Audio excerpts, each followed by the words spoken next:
Ladies and gentlemen, please welcome Mike Shields. Hi, everybody. They asked me to introduce the marketing pillar, so welcome to the marketing pillar this afternoon. In the marketing industry right now, as you know, everything is going great and there's nothing to worry about, and there's no change, and we're all good, so you can just enjoy the afternoon. You guys know all this stuff, but there's so much to talk about. It's a time of crazy change and uncertainty in media, in really every industry, but every big marketer is getting disrupted. They don't know how to reach consumers like they used to. Marketing used to be this side fluffy discipline seemingly, where you could just make ads and tell everybody about your product and it was easy. Now marketing executives have to be technology experts. They have to talk about things like AI and data science like they never used to have to before. So we're going to talk about that this afternoon. I'm going to talk to the president of Pinterest about visual marketing and visual search and what that means for their businesses. We've got Jeff Ramsey talking later about the explosion of video. Unfortunately, Jeff's not a great presenter, but we're going to try and get him up here and do his best. We've got a marketing executive from Uber, again, another company with not much going on, not much to talk about there in the industry, in the news. So we'll try and get through that one. And I was at an NBC event yesterday, I think, and the topic that's come up a lot is like, do brands even matter anymore? Which I thought was really uplifting for this industry. But we're going to talk to a company called Brandless that is really trying to like upend the traditional Procter & Gamble businesses of the world, and really asking that question, like, do people care about the product, do the messages that you guys are putting out there? So on that wonderful note, we've got a great presenter, and your name is, Kevin Gallagher, the research analyst at BI Intelligence, so a coworker, so I should know you. That's terrible that I don't know your name. But nice to meet you too. Nice to meet you, and let's get into it. So I want to start off today by taking a quick poll of the audience. Who here in the past week has watched a show on cable TV? Raise your hand. Okay, so more than half.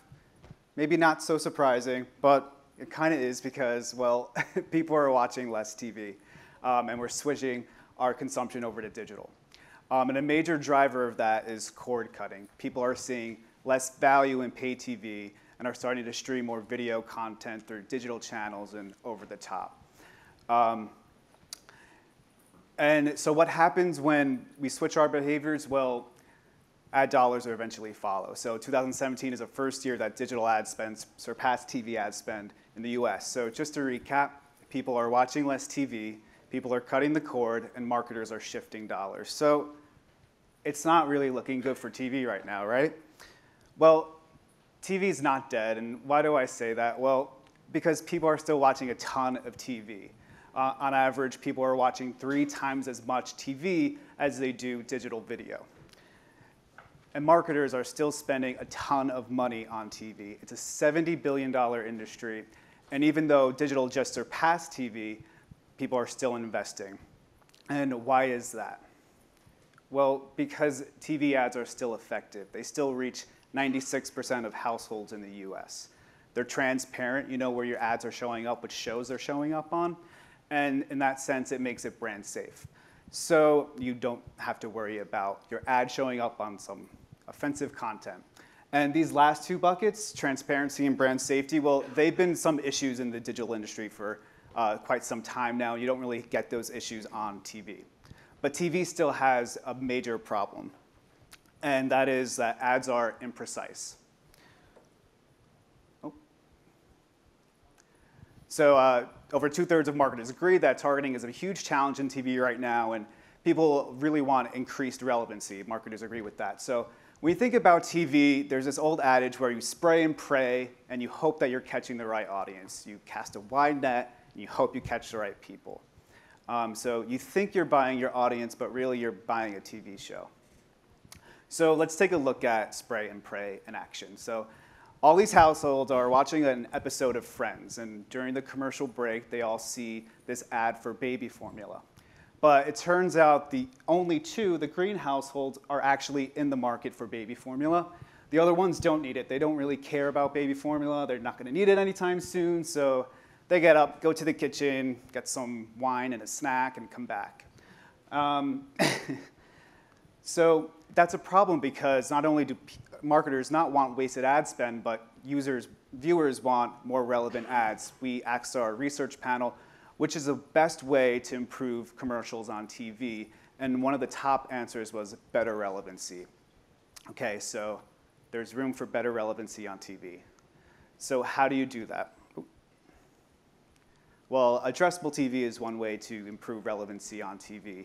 And basically what you're doing is you're taking behavioral data from digital channels and matching that with set-top box data. So in essence, you can target different households with different ads, but they're still watching the same show. So let's go back to the Friends example. The young couple sees an ad for baby formula, but let's say an avid cycler sees an ad for a mountain bike that's coming out.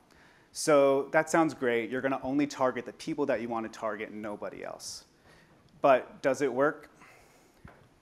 Well, let's take a look at a case study. Toyota went to DirecTV and they said, I want to target only people who are looking to buy a car in these 5 markets, 5 states.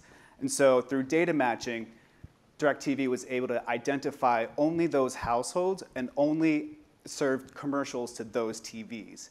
And what Toyota saw was a 19% increase in visits to dealerships. Okay, so it worked for Toyota. And other people are also seeing value. And some of the top reasons they're seeing value with addressable campaigns is because they reach your desired target, they increase user engagement, and they deliver ads to new and hard-to-reach audiences. And all of this is good. People are seeing success with addressable, some brands, some advertisers. But is it going to save TV? Well, probably not. The fact of the matter is people are still cutting the cord. People are still shifting their user behavior to digital channels. And addressable isn't going to reverse cord cutting. It's not going to change user behavior. But it will have a big impact on traditional TV, and for 3 big reasons. And the first one is TV is no longer just mass market. So you think of a mass market product like toilet paper and toothpaste, everybody uses it, hopefully, so you can just kind of, spray and pray and it's okay because it doesn't have to be targeted. So with addressable TV, you're able to use more precise data based on interest to refine targeting messages, and that really opens the door for niche advertisers who maybe didn't have the budget before, but they still want to take advantage of the 4 hours per day that people are spending on TV. And second is better analytics. So with addressable technology, you're using data that can be tied back to digital behavior. So this really allows for a better measure of ROI versus linear TV. So this leads to better measurement, better analytics, and ultimately better optimization of your total spend. And that's important because addressable is reaching a 50% penetration in 2018. So there's going to be really more opportunities to target more efficiently across more households.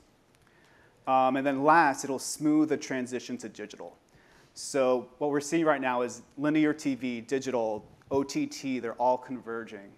Paid TV providers are still trying to figure out their digital strategies. So in the meantime, addressable TV really allows marketers to use their TV dollars more efficiently. So as we converge our time, fragment our time across multiple devices, multiple platforms, addressable really aids in this convergence. So you're bringing linear TV targeting closer to digital targeting. And thank you.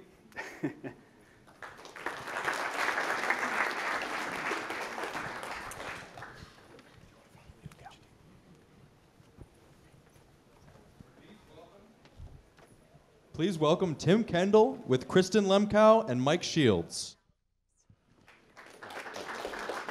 Whatever you want.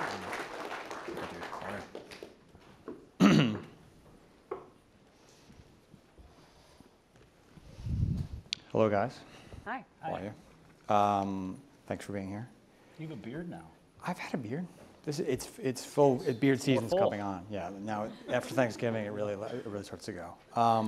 You've got part of one. I know. Sorry. We're both West Coast unprofessional. luck. Very self-conscious of this now. I put a tie on. I always wonder with these conversations whether how much of this should be like, what is the state of Pinterest? Who are you guys? So I thought, why don't we ask how many people in the audience use Pinterest? Raise your hands. All right, so this is not like a totally uninformed crowd. That's good. Because it struck me in the last session, Ben Lara was talking about how Snapchat kind of gets a bum rap because a lot of the people that cover it don't use it and get it because it's really young. And I was going to ask you if that happens, if you guys face that among ad buyers and so have you figured out like how you explain your place in the world, where you fit in the marketing media landscape? Yep. Since you, So, like who are you? Who did you say you were when you got there? How were you trying to explain Pinterest to the world, and how has that evolved? And where have you found your niche yet? I think we've always said that it's a visual discovery service, and so we, in that vein, we want to do for discovery what Google did for search, and so people use the service to plan their lives. Right. So that spans from the everyday, what am I going to cook for dinner tonight? What am I going to wear tomorrow? How do I want to style my hair this weekend? To more life events, like what do I want my wedding to look like? What do I want my apartment to look like? What kind of home do I want to live in a year? Where do I want to travel for the holidays? So it's people use the tool to plan. I think where people misunderstand us, and this happens on the consumer side, it's not just for marketers, is they think we are just another social network. They think that it's a broadcast medium like Instagram or Facebook or others, and that people are there to broadcast and to learn about what their friends are doing. And neither of those happen on Pinterest. Right. So because Snap was talking about this earlier, that like I think 2/3 of their audience creates like every day or all the time. Do most Pinterest users are most Pinterest users searchers or creators? So most are creators, but not in the way that you think. They're creators in that they are creating their own collections of things that they want to do. So they create. I mean, people build. We'll have 300,000 women this month create boards about the baby they just found out they're going to have. Right. So that's not something that people do every day, but when you're in that mode, you are all about those moments and curating what you're interested in. Yep. So that helps us define where you fit in the world in terms of people's consumption habits. How long did it take you to figure out where you stand in the marketing? If you're Google, you're like do you get thrown into the search bucket, or you probably got pushed into the social budget by some agencies and marketers. Yep. What was that process like, and where are you now? Well, I think people are still trying to understand sort of precisely where we fit, because we're about planning, but it's early planning. So it's before I really know what I want. Before I'm about to buy something. It's not that. Right. I mean, I go to Google and I go to Amazon when I'm ready to go, what I say, spearfishing. Yeah. I know I want 32-inch waist AG khaki pants. But what if I want to figure out what a different fashion style is for me? What if I want to figure out what I want my apartment to look like? That's not a query that makes sense actually in text, nor does it really make sense to do on Google or Amazon. Right. But it's a perfect use case for Pinterest because we can help you figure out what your taste is and then help personalize recommendations around that and get you honed in on what exactly do I want my apartment, in fact, the bedroom in my apartment to look like. And we sort of hone in on two things, I would say. We hone in on what is Mike planning for? Well, he's planning to redecorate his bedroom. In fact, he's planning to select a bedside table. Yes. We know that. And then we also know your taste. So we know that you like mid-century modern. So it's really personalized in that sense. And it's been the combination of being able to explain to marketers, we can give you the mode of planning that the consumer's in, and we can tell you their taste with precision. So you can reach that consumer in an incredibly relevant way at a moment when they're in market. So that probably means you're getting ad budgets from the bottom of the funnel type marketer to the middle and top, and so that means you got to talk to everybody and tell that story and communicate what you're good at when. Yeah. That's complicated and that takes a while. It does. Kristen, what are you doing here? You're a bank. People don't think. I don't know. You guys invited me. I don't know. But I think it's an interesting pairing because I think people wouldn't. I'm sure they probably think retail home decor, perfect for Pinterest. Banks, what are you guys doing there? So I think of it as a search company, but a little bit further down the funnel. So we're a payments company. Like we're one of the biggest payments companies in the world. And I think what's interesting to me about Pinterest is when people are on it, they have expressed some kind of intent to buy a thing. When you're on Google, you may be looking to buy a thing, but you may just be interested in whatever, Wikipedia. So that's interesting to us. And two big verticals that they're in that work well for our products are home design. We sell mortgages and we sell refinancing. And travel. So we've got a couple of travel cards. And the insights that you get from Pinterest and the data that you get from Pinterest. I mean, one of the best campaigns we did was using Pinterest data to inform the creative on where people were traveling to. So what does that look like? Are you somebody is thinking about going on a big trip? Yep. And are you just dangling an offer at them, like a very ROI-centric or DR kind of ad? Or are you doing something very Pinteresty? Well, we've done both. Yeah. So in Sapphire Reserve, which is a travel and dining card, we've done top of the funnel brand awareness on people who have the card and we want them to continue to use it. That's just as important to us as acquisition. And in home lending, we used first party data to target people who had been to our site, who were searching, because remember all the terms are unbranded that they're usually searching for in Pinterest. They're not looking for Chase Mortgage, home design, home decor, bathroom decor, and we would retarget them with the direct response ad. And we saw, double what we would expect in consideration. We saw double what we'd expect in brand awareness, and we saw lower CPAs. Interesting. This is a little bit of a left turn, but how much are you? Because I think of you as you were famously quoted recently in this New York Times story about how you guys the brand safety thing was blowing up, and you guys are reducing the number of sites you're running on. So I wonder how much of are you running? How much are you out there all of a sudden screaming, Pinterest is brand safe, we don't have those problems, and how much is that an appeal for you right now? It's an appeal. It's a big appeal, and I think the platforms have more of a responsibility to give brands better optionality than we have today, other than do it yourself, which is kind of what we've had to do. So it's an appeal. I don't know that you guys are screaming that you're totally brand safe, because I don't know that anyone can, but with less user-generated, its nature, you'd be more safe. Yeah. I mean, I have no idea because I just noticed this. I'm a research analyst from the Wow. Congratulations, yeah. I'm on the wrong panel. That's interesting. What am I? I think I'm still me. I think you're yeah, look I'm accurate. right, yes. I think the brand safety issue has been self-evident to marketers that we are brand safe. So it hasn't been something we've had to shout from the hills about. Right. Have you gotten for anyone who's a user, it's pretty obvious that there's not a fake pin problem going on right now from the Russians, like we have to worry about? No. That's good. So where have you found yourselves in the? I think people want to find the next challenger to the duopoly, and I think it's often Amazon. Maybe it's Oath. I don't know if people are saying that about you guys yet, but is that a realistic thing that you want to try and, now that you've kind of really scaled up your ad business and you've gotten traction in this marketplace, can you get in that game? Can you challenge those guys? Absolutely. I mean, I think that just putting it sort of down to basics, what Google has built and what Facebook has built are basically phenomenal engines for when people already know what they want. People might argue that's not true on Facebook, but a big chunk of their business is retargeting. Yeah. Based on what you have already done, based on intent you've already declared. And so when you think about the domain of marketing where I don't quite know what I want, a lot of those dollars are still offline.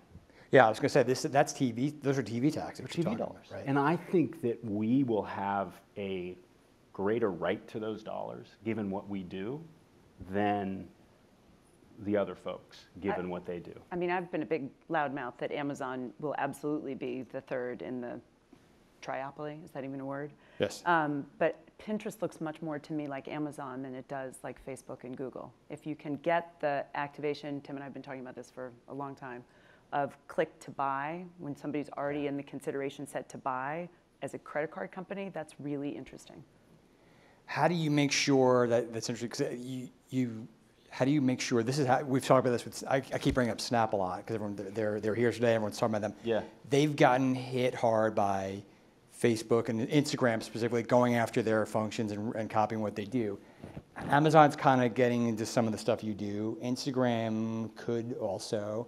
How do you make sure that you don't get whacked by one of those guys and have your core functionality co-opted? Or I mean, this is a bit of a technology cliche, but you just got to keep innovating, right? You just got to keep giving people a great product that is more personalized and helps them discover stuff that they're excited about and love. right. I mean, there's sort of two pieces to what we spend our time doing. We're building things that help the discovery process, so recommendation feed and search. And then we're also building, to Kristen's point, a bunch of things that make it easy that once you discover something you love, that recipe, that hairstyle, we want to make it incredibly easy to go do it. And so I think that through a focus on both of those, I mean, we just have to out-innovate on both dimensions. Speaking of innovation, let's talk. I don't know if most of the folks here know Pinterest. I don't know how many people know what you're doing with Lens and the whole. Yeah. I'm one of the leading journalists in pretending I understand what machine learning really is. But how are you? I do the same thing. What are you guys doing there with visual search, with real world search? Take us through how that. Yeah. What you're thinking about there and where it's going. Well, discovery is super visual. So we've been invested in sort of the domain of machine learning around visual technology called computer vision for 4 or 5 years. And that has led to a lot of the ways that we do our recommendations today are through computer vision. We basically look at pins, we look at the visual attributes of pins you like and then make recommendations on that basis. We've basically taken that technology and now allow our users to use their camera. If they see, a chair that they love, they can lens the chair and then we show them different environments in which that chair might look good. We do the same thing for outfits. How hard is that? Because you see, it's very. I mean, not that search is easy. I think it's pretty hard. Yeah, I mean, we have been working on it for years. We've acquired a number of companies who are, sort of the foremost experts, and we still don't always get it right. Yeah, I mean, you look at what YouTube's going through right now, where they can't necessarily see every. They don't know what every video is, and I mean, that video is different than images, but imagine images are a lot harder than text. Yeah. So what we've done with that is it's a product on Pinterest that you can use. We've also licensed it to Target, so it's now in Cartwheel, or will be in Cartwheel, as their visual search. And then it's embedded in every Galaxy S8. So you go to the native camera app and you can either take a picture or you can lens something. You go into their mobile browser, you're browsing a website, you see an image you want to know more about, you long press and it generates a Pinterest visual search. That's a pretty new behavior you're asking people to take on, right? How and it's going to take time. Yeah. So what have you seen so far? How do you get people to start thinking that way? Well, you just got to prompt. You got to prompt people and you got to explain the value. I mean, I tell the team that I don't think Bluetooth has been around for 15 years. Mm-hmm. I think they finally saw Bluetooth with the AirPods. I think Bluetooth actually now works, even though it's been around for 15 years. And I think a lot of these visual things, they're not going to take 15 years, right? But they take innovation on the technology side and then, acclimating on the consumer side. I think it's going to be easy. People are using the camera already. I don't think it's going to take a long lead time. I mean, and there are lots of other services that are using. I mean, Chase is using the camera for credit card capture. Of course. How much, Kristen, are you guys thinking about, like, everyone's saying this, that we need to figure out what we're doing in AI and machine learning, and like how much of that is a big part of what your advertising business looks like right now versus a couple of years?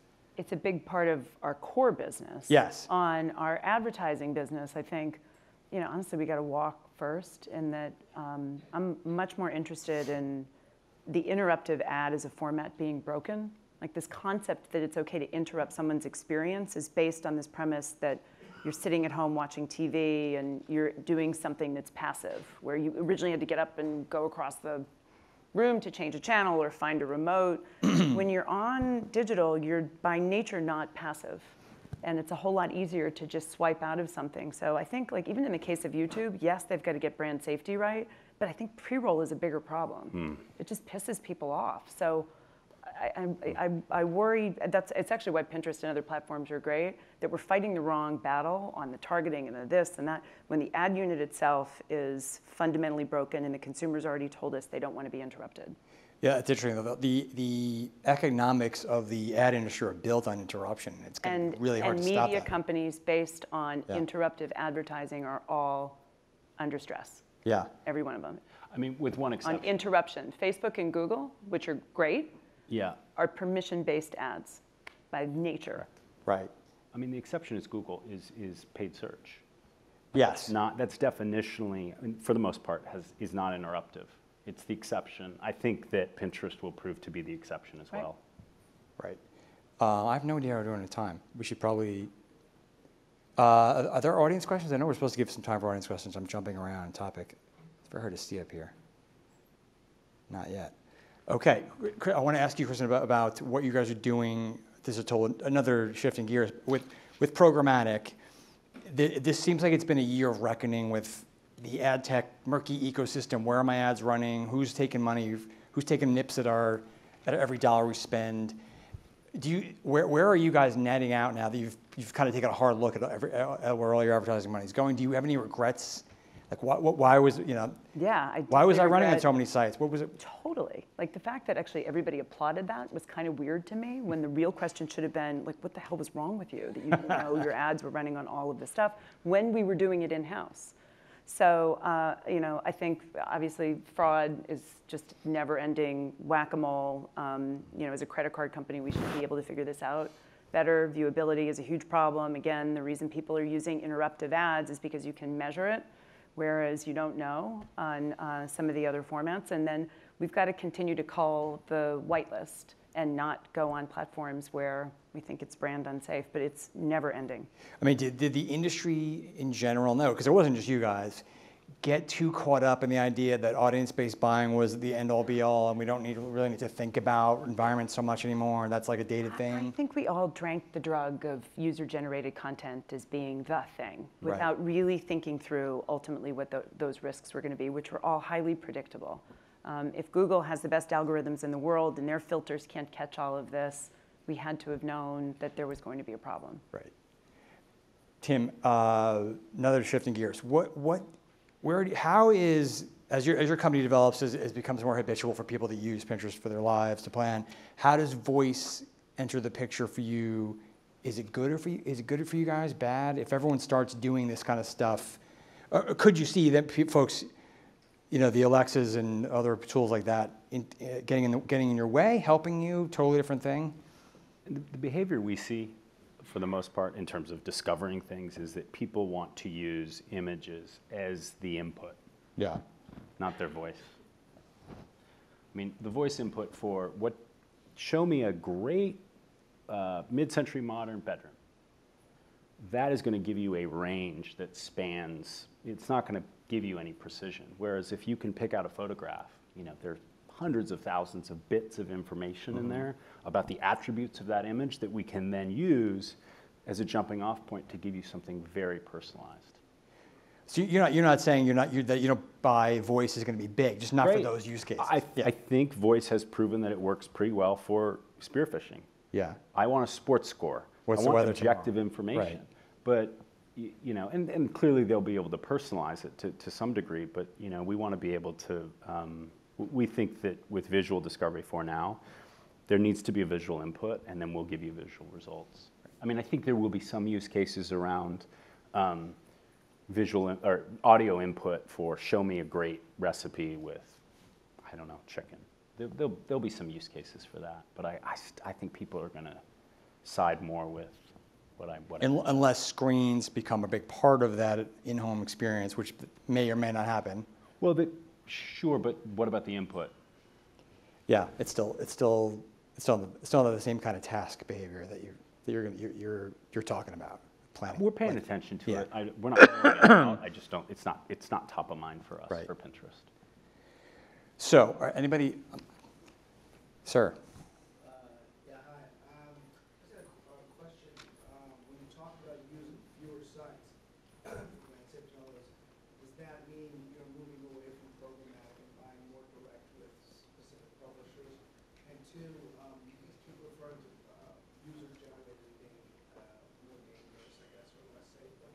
feel like Pinterest is heavily user-generated, is it not? It's not.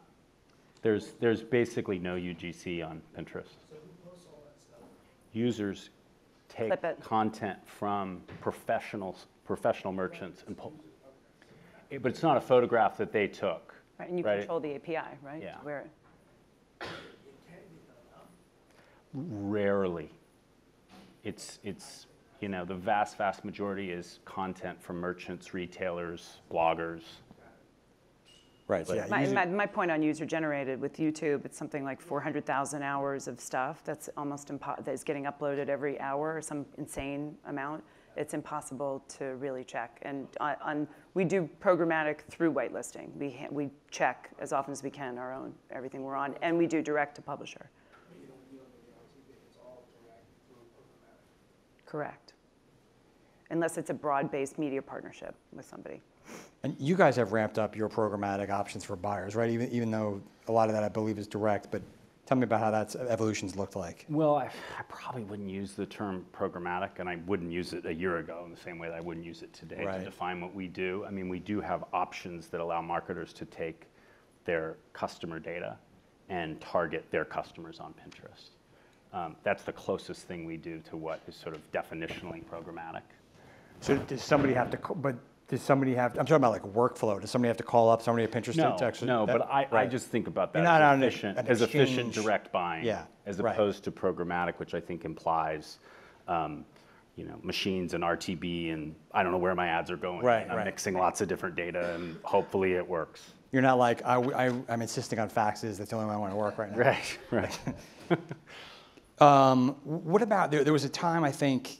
I'm going to get back to more audience questions. There was a time I think where, again, I keep comparing to Snap because they're on top of mind, but they're getting a lot of heat for not going fast enough because they went public like pretty early in their evolution. You guys have not, but there was a time when you were getting a lot of heat from some advertisers like, well, I want to go faster. Their ad products they're not ready to take all my money yet. What's going on? Are you still facing those questions? Are you past that?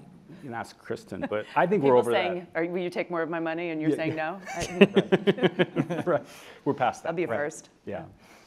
I mean, I think that we now have a at parity offering for the basic things that all marketers want to do. And now we're really in that phase of building differentiated things that leverage the visual discovery technology, leverage just the nature of the platform itself. Right. And as a client, I sit on their advisor, influencer, council, whatever it is.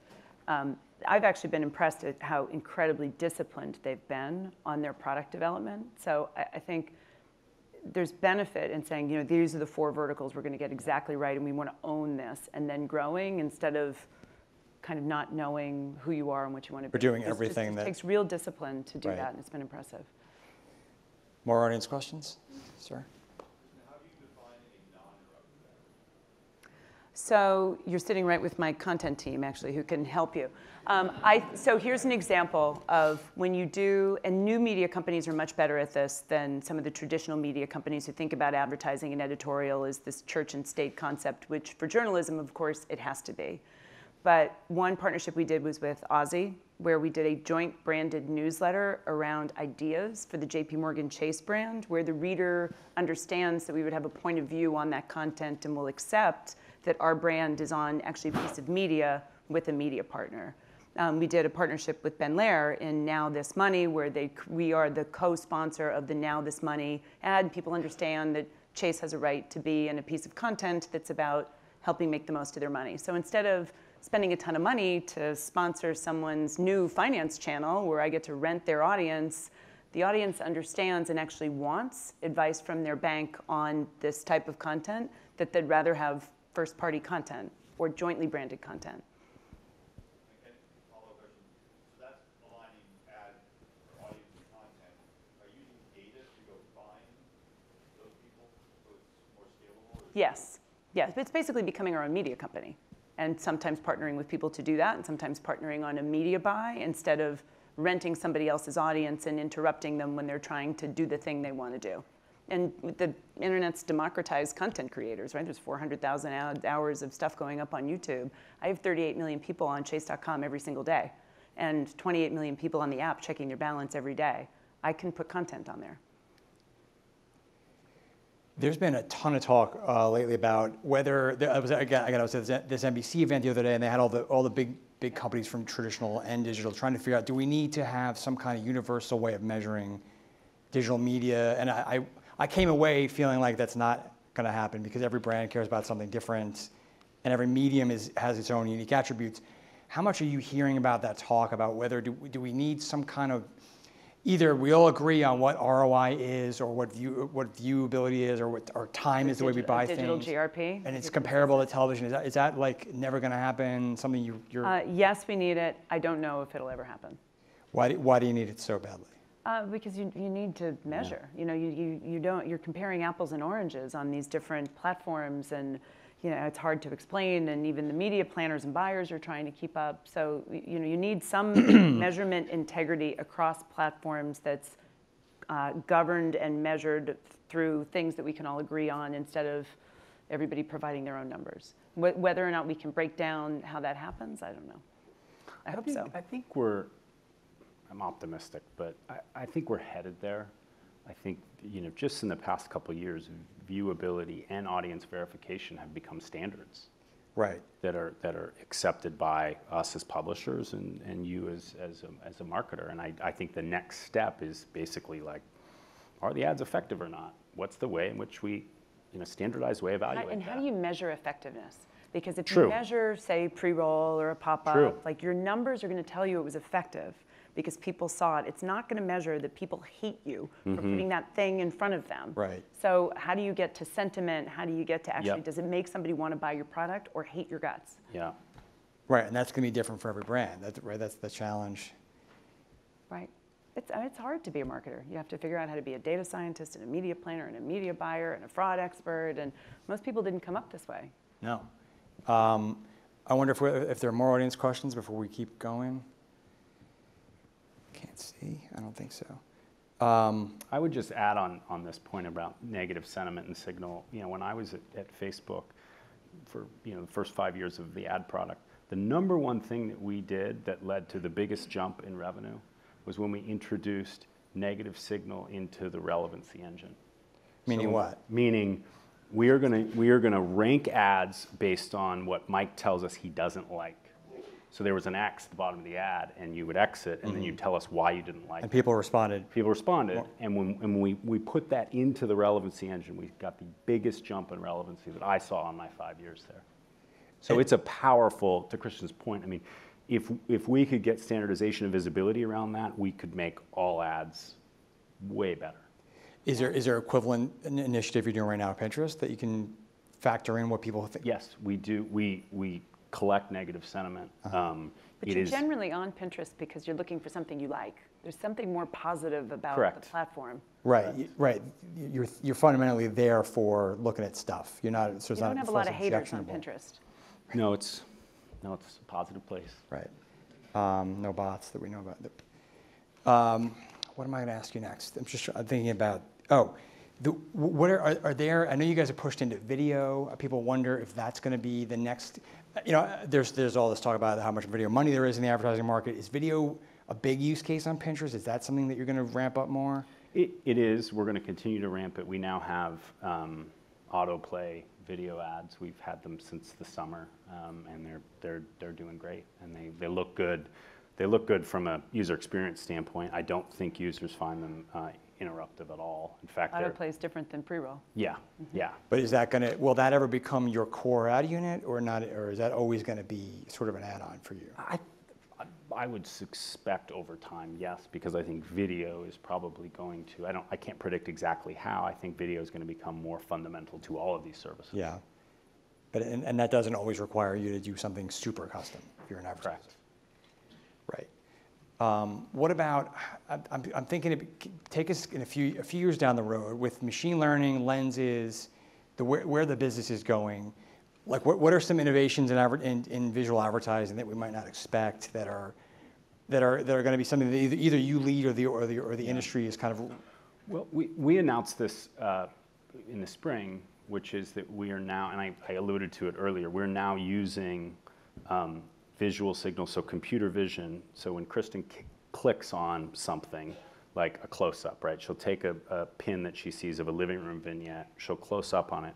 We actually go into that pin with computer vision and understand shape, style, color, all those attributes, and then use that and go into our ad database and scan that on the basis of those attributes. That is so much more powerful than there being a keyword living room associated with Kristen clicking on that close-up and us just going in and querying the database for the search term living room. So like, that's going to be too broad. You know, you thought that was precise. It's too broad and it leads to irrelevant, right, not very well ranked ads. When we have that precision of the visual signal, we do so much better from a relevancy standpoint. And the dream is take a picture of something, click, and it shows up at your door the next day. Right.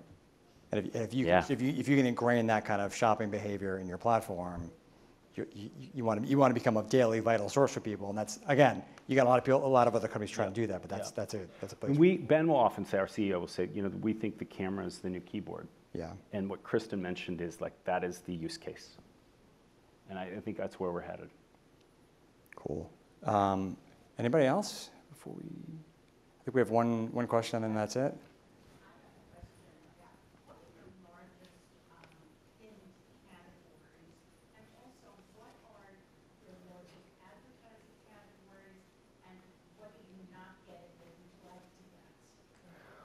So biggest categories: home, style, food, apparel, travel.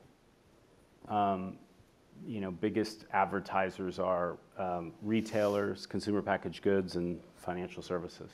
I think that you're going to see more folks in autos. We're starting to make real traction with those folks, and sort of oddly, entertainment. Cool. All right, that is it. Thank you, Kristen and Tim. This is great for a great discussion. Thank you. Thanks. Please welcome Jeff Ramsey. Hey, everybody. So let's, I'm going to talk about TV today. Let me ask you a question. How many people think TV falls under the heading of media? Raise your hand. How many think it falls under the heading of marketing? Okay, I guess we're going to have to move to the other room because that's the media room.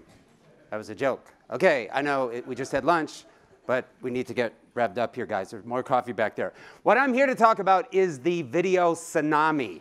And I'm not even referring to the video revolution that you're all thinking about. I'm talking about the tsunami of data I'm about to go through in the next 10 minutes with about 358 slides, and you think I'm joking.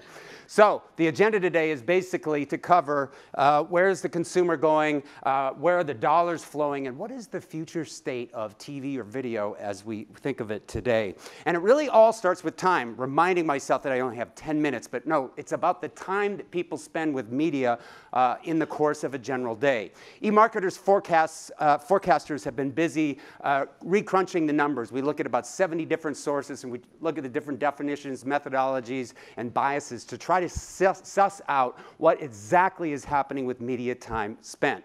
Mobile is number 2 after television, but the story here, as we focus on video, is right here, which is that television commands about 75%, linear television, I should say, commands about 75% or 3/4 of the time that we spend watching video in a given day. That leaves only about 25%, or as we're calculating it, an hour and 17 minutes a day that's outside of linear TV, and that's across the board. So it's a relatively small amount at this point of the game. But if you look at it from another angle, this is another source that we looked at, looking at how fast streaming is moving along. You're looking at the primary way in which US TV viewers watch their favorite TV shows, and the black is the digital source, right? And you see from 2014, it went from 31% to over half, or 52%. So streaming has just really taken over the world, and we're going to talk more about that later. Also, there was another piece of interesting research. We look at every piece of research we can out there. This comes from Netflix. Out of those Americans who are watching video outside of the home, 44% are watching on a plane. That's me. I'm always on a plane. In fact, I never see this on a plane. 3 seats just empty like that. That just never happens. The next one was kind of interesting. 37% watch at work.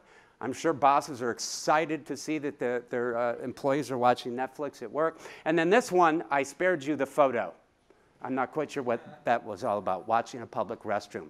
Then there's the issue of multitasking. And when we think about we're trying to reach or engage with consumers, it's really hard to do in a video environment when there's so much other stuff going on. eMarketer's own forecasters have figured out that 81% of internet users regularly are watching a second screen connected to the internet while they're watching television. And it gets more interesting after that. Because when we think as marketers that folks are looking at that screen that's 6 feet away from them, what often is happening, they're splitting their time back and forth in nanoseconds, and they're spending more and more time with that screen that's only 3 or 4 or 5, 6 inches away from them. That's probably their smartphone or maybe their iPad. What's also interesting in our recent report on US time spent with media, looking at simultaneous media usage, we found that 74% of the time what's happening on the TV has nothing to do with what I'm looking at on my little screen in front. That's both a threat and an opportunity. So while you think as a marketer that I'm watching the TV program and the associated commercials, I'm actually doing something completely different. Don't ask me to explain that, but that's the kind of stuff that happens on Snapchat and all those other things, right? So there's a lot of social media and messaging going on while people are watching TV, and that's got TV people pretty concerned. Now let's look at the ad blocking situation. I think eMarketer's numbers are that 27% of all internet users in the US are regularly blocking ads. It's 41% among millennials. But it happens in the living room too. We never talk about ad blocking in the living room. This is my living room. Oh my gosh. That's kind of embarrassing. Hang on a second. I'm going to channel. Does anyone remember I Drew of Jeannie? Don't you wish you could do this? It's all cleaned up. There we go. Yes. Boy, you guys are. Just wake up a little. It's okay. It's okay to laugh. There's nothing wrong with it. So here's my living room. And I'm not showing my living room just to show you my living room. It's to say that when I walk in and my family is watching television, I have no idea where that content is coming from. The reason for that is we have all kinds of hardware, from a Roku to an Apple TV device. We've got an Xbox. We've got so many devices that are lost in the cushion I couldn't even tell you. And we're subscribing to so many different services like Netflix or Amazon Prime or just recently HBO Now, so that we're not, guess what, exposed to commercials. In fact, I can't remember the last time I saw a commercial unless I was in an agency and they forced me to watch one. So the point is, that is what is happening across America, and we'll look at those figures. In fact, according to the IAB, almost 60% of digital video viewers say they are more likely to stream video to their TV in order to reduce or completely eradicate those damned commercials. So, put that in your pipe and smoke it. I love this one too. This is according to Nielsen. What's the #1 thing that digital video viewers do when they're presented with a pre-roll ad? What's the #1 thing they do? Of course, we know the answer is they skip the ad. It gets even worse. If you look at millennials, according to this source, 59% say they watch the YouTube ads right up until the point that they can skip them. Who doesn't do that, right? What are the prevailing concerns among the TV industry? Is anybody in the TV industry here? I thought I heard some people. This is the TV area here. So the prevailing concerns, and I was just at a conference recently, this is kind of the weather report. It's somewhat gloomy. Although there's some interesting optimists out there. I was just at this conference by Lazard Frere, and it was all the media heavyweights where they had Les Moonves and various other folks, and they were quietly ignoring some of these statistics, like from Nielsen, which says that over the past 5 years, TV show ratings have declined by 25%. That's just over the last 5 years. And viewing per person has dropped 15%. And if you look at millennials, and particularly young men, those numbers are even way worse and if you're trying to reach them. But there's a little confusion out there. Les Moonves says, I don't even know who I'm competing with. Well, let me help you out. Les, this is what it looks like, just to be clear. I'm just kind of messing with them a little. These are our numbers for connected TV users. How many people are connected TV users? Some of you probably don't even know. You're just streaming stuff and you don't know what it is. But what we've done is we found out that half the population, or 168 million people, are connected TV users. 48% of them are smart TV users. We've seen that number grow really, really dramatically. People are buying TVs that are basically built to stream. Right after that is the connected game console at 37%, and then after that, it basically becomes a horse race between Roku, Google Chromecast, and Amazon Fire TV. And as you can see, my favorite, my favorite little device is way down, number 6. That's the Apple TV at 13%, just not getting traction quite yet. Then we have the issue, which I think was alluded to before by Kevin, which is the pay TV universe is shrinking. It is not shrinking as precipitously as newspapers and print did, which just took a nosedive. What we're seeing is basically a pretty steady stream down from 2016, 200 million pay TV viewers to 185 million, right? And then concurrently, we have the number of non-pay TV viewers, which is 49 million in 2016, and we see that growing to 75 million by 2020. These are people who are essentially not subscribing to cable TV. They're not paying for cable TV. They're not getting that bill every month, right? What they're doing instead, of course, they're cord cutting or they're cord nevers. And this is a huge story about millennials, the next generation, just in case you happen to want to reach them. So cord nevers and cord cutters skew very young. And here's just, I could show you a dozen different research sources. This is just one that shows the dramatic difference. This is looking at percent of internet users who use digital video services or devices. And as you can see among my age cohort, I'll give my age away, age 55 to 64, 48% do. Among millennials, it's 75%. And other research data supports this, so we can pretty much believe that it's true. And what that means is they ain't watching many, or if any, ads. Now, there are a lot of people who are talking about the sky falling. I think Kevin was referencing is TV dead. It certainly isn't, but there is one fact that we do have to think about when we think about the sky falling, and it's probably best epitomized by Todd Younger from Sanford Bernstein. Follows this TV market really, really closely, and he said this really compelling statement: "We can't conceive of any solution that would rekindle interest of kids and teens to watch linear TV." That's a pretty strong statement. I mean, I think he's omitting one possible solution, but that involves a little bit of magic from my friend Samantha, and I don't see that happening anytime soon. So that brings us to the final part of this, which is now that we see what the consumer trends are, what are the marketing trends in terms of, or the media trends in terms of marketers spending? And so we're going to go quick to the dollars. The big picture view is that television is still huge. It's $72 billion. It's eking out a growth rate of about 0.5%. Newspapers, magazines still sucking wind, dropping, not precipitously anymore, but still dropping. Digital surpassed TV. We heard that before, but these are the official eMarketer numbers. $83 billion in 2017 is what we're predicting. That is driven heavily, heavily, heavily by mobile, which is $58 billion. In fact, mobile is now 70% of all digital ad dollar spending, 70%, and it's similar in other parts of the world. Mobile, in turn, is driven by social media, which is not mutually exclusive with video and rich media combined, which together are about $24 billion. Let's dissect that a little bit. If we just look at pure video ad spending in the US, digital video ad spending, as you can see, according to the numbers, it's only about $15 billion, right? Compared to television at $72 billion, that's quite a wide difference, right?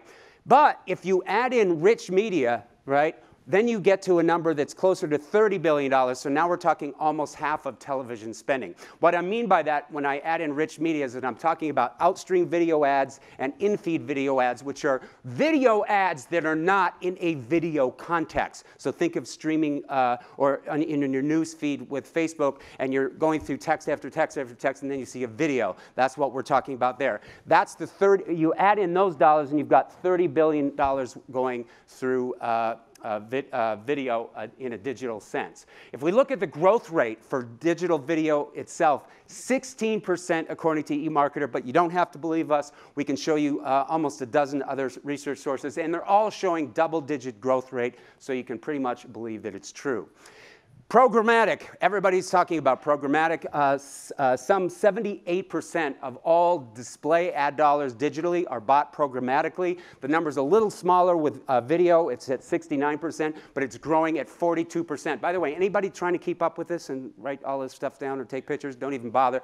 I will be very happy to send you this presentation after this is over, and I will give you the information to do that later, so don't bother.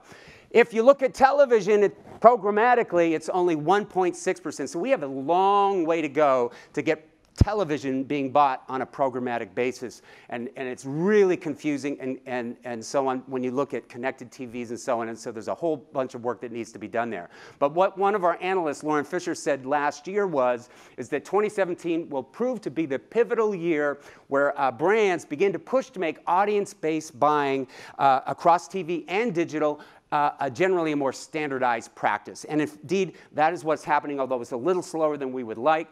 If you look at cross-platform advertising, it's coming along, but it's going fairly slowly. This is looking at the share of ad budget spent on cross-platform TV and video buys, according to advertising agencies and marketers. And this is coming from the IAB. And as you can see, there's a slow movement upward from about 32% in 2015 to almost 40% in 2017.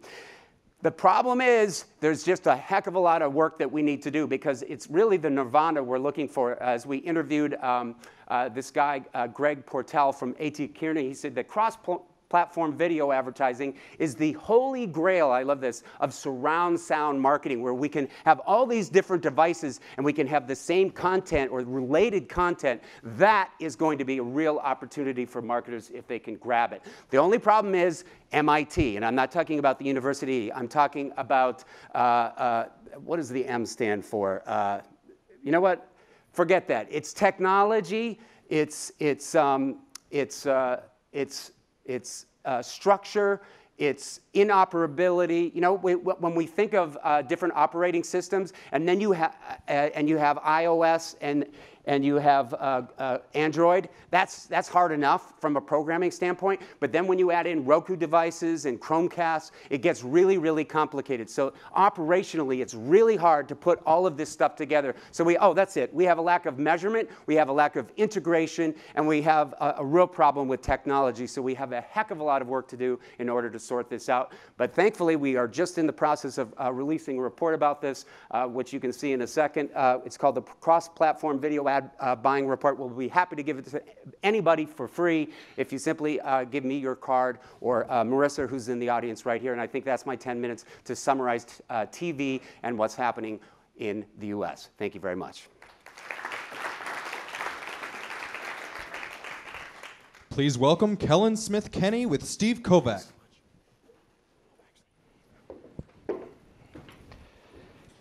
Why don't you take the first seat? Yeah. This one? Yeah. All right. If Dara decides to show up, you can sit here. OK, so topic is post-crisis marketing, and I think we have one of the best people here to talk about that. Kellen's from Uber. You know, just in the last week, let's just go over some of the headlines here. We had order to halt services in Israel, disclosure that last year there were 57 million accounts hacked. And then just yesterday and today, we have the ongoing trial between Uber and Waymo. A former employee even testified yesterday saying there is some kind of secret operation to spy on your competitors. How are things going? This is like Thanksgiving dinner. So, you know, it's interesting because I've been reflecting even on the word crisis as we were chatting last week, kind of in preparation for today, and part of me felt like I don't even know that that's the right word, right? When I think about crisis, I think about death, natural disaster. I think what Uber has faced, although it has been epically challenging, I think of it more as a challenge than a crisis. Because what happens out of challenge is you can really do that self-reflection that makes you better. When I think about crisis, I think about loss that you'll never recover from. And when I think about where Uber is and where we're headed, well, of course, there have been a series of incidents that we are not proud of. And we have to move on. We have to acknowledge them. We have to humbly admit that we have made mistakes. and we are 100% focused on doing the very best we can for our customers. So when do you think this pipeline of the drip, drip, drip of one negative thing after another is going to stop? I mean, again, as recently as today, Right. we're still getting Right. some pretty nasty headlines, Yeah. I guess, and interesting news. Again, of course, a lot of this was under the previous leadership. That's right. When do you think this pipeline is going to get cleared, or do you think it would be better for you guys to just lay your cards out on the table and say, here's everything we know, instead of letting it drip out like that? Yeah, it's such a good question. It's certainly one that I think about.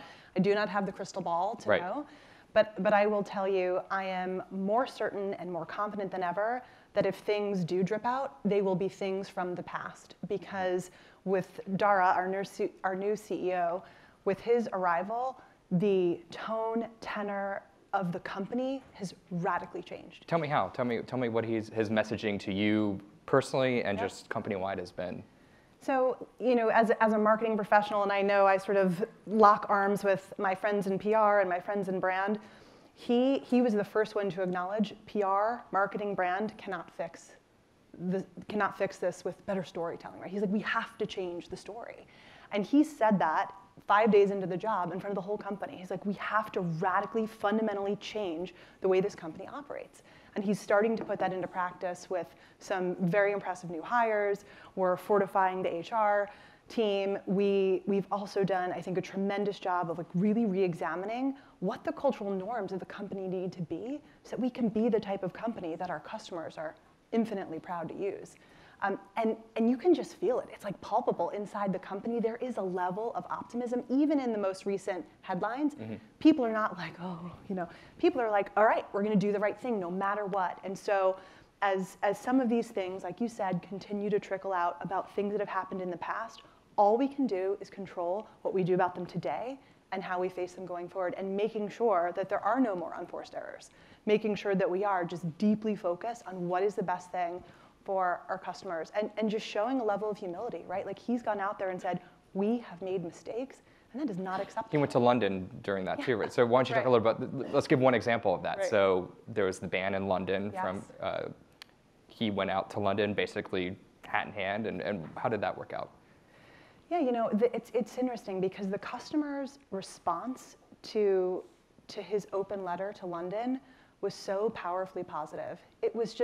It felt great being inside the company and seeing, look what happens when you are transparent. Look what happens when you take responsibility. That wasn't a move that Uber ever would have made pre-Dara, right? Just showing the maturity of the company made a real difference.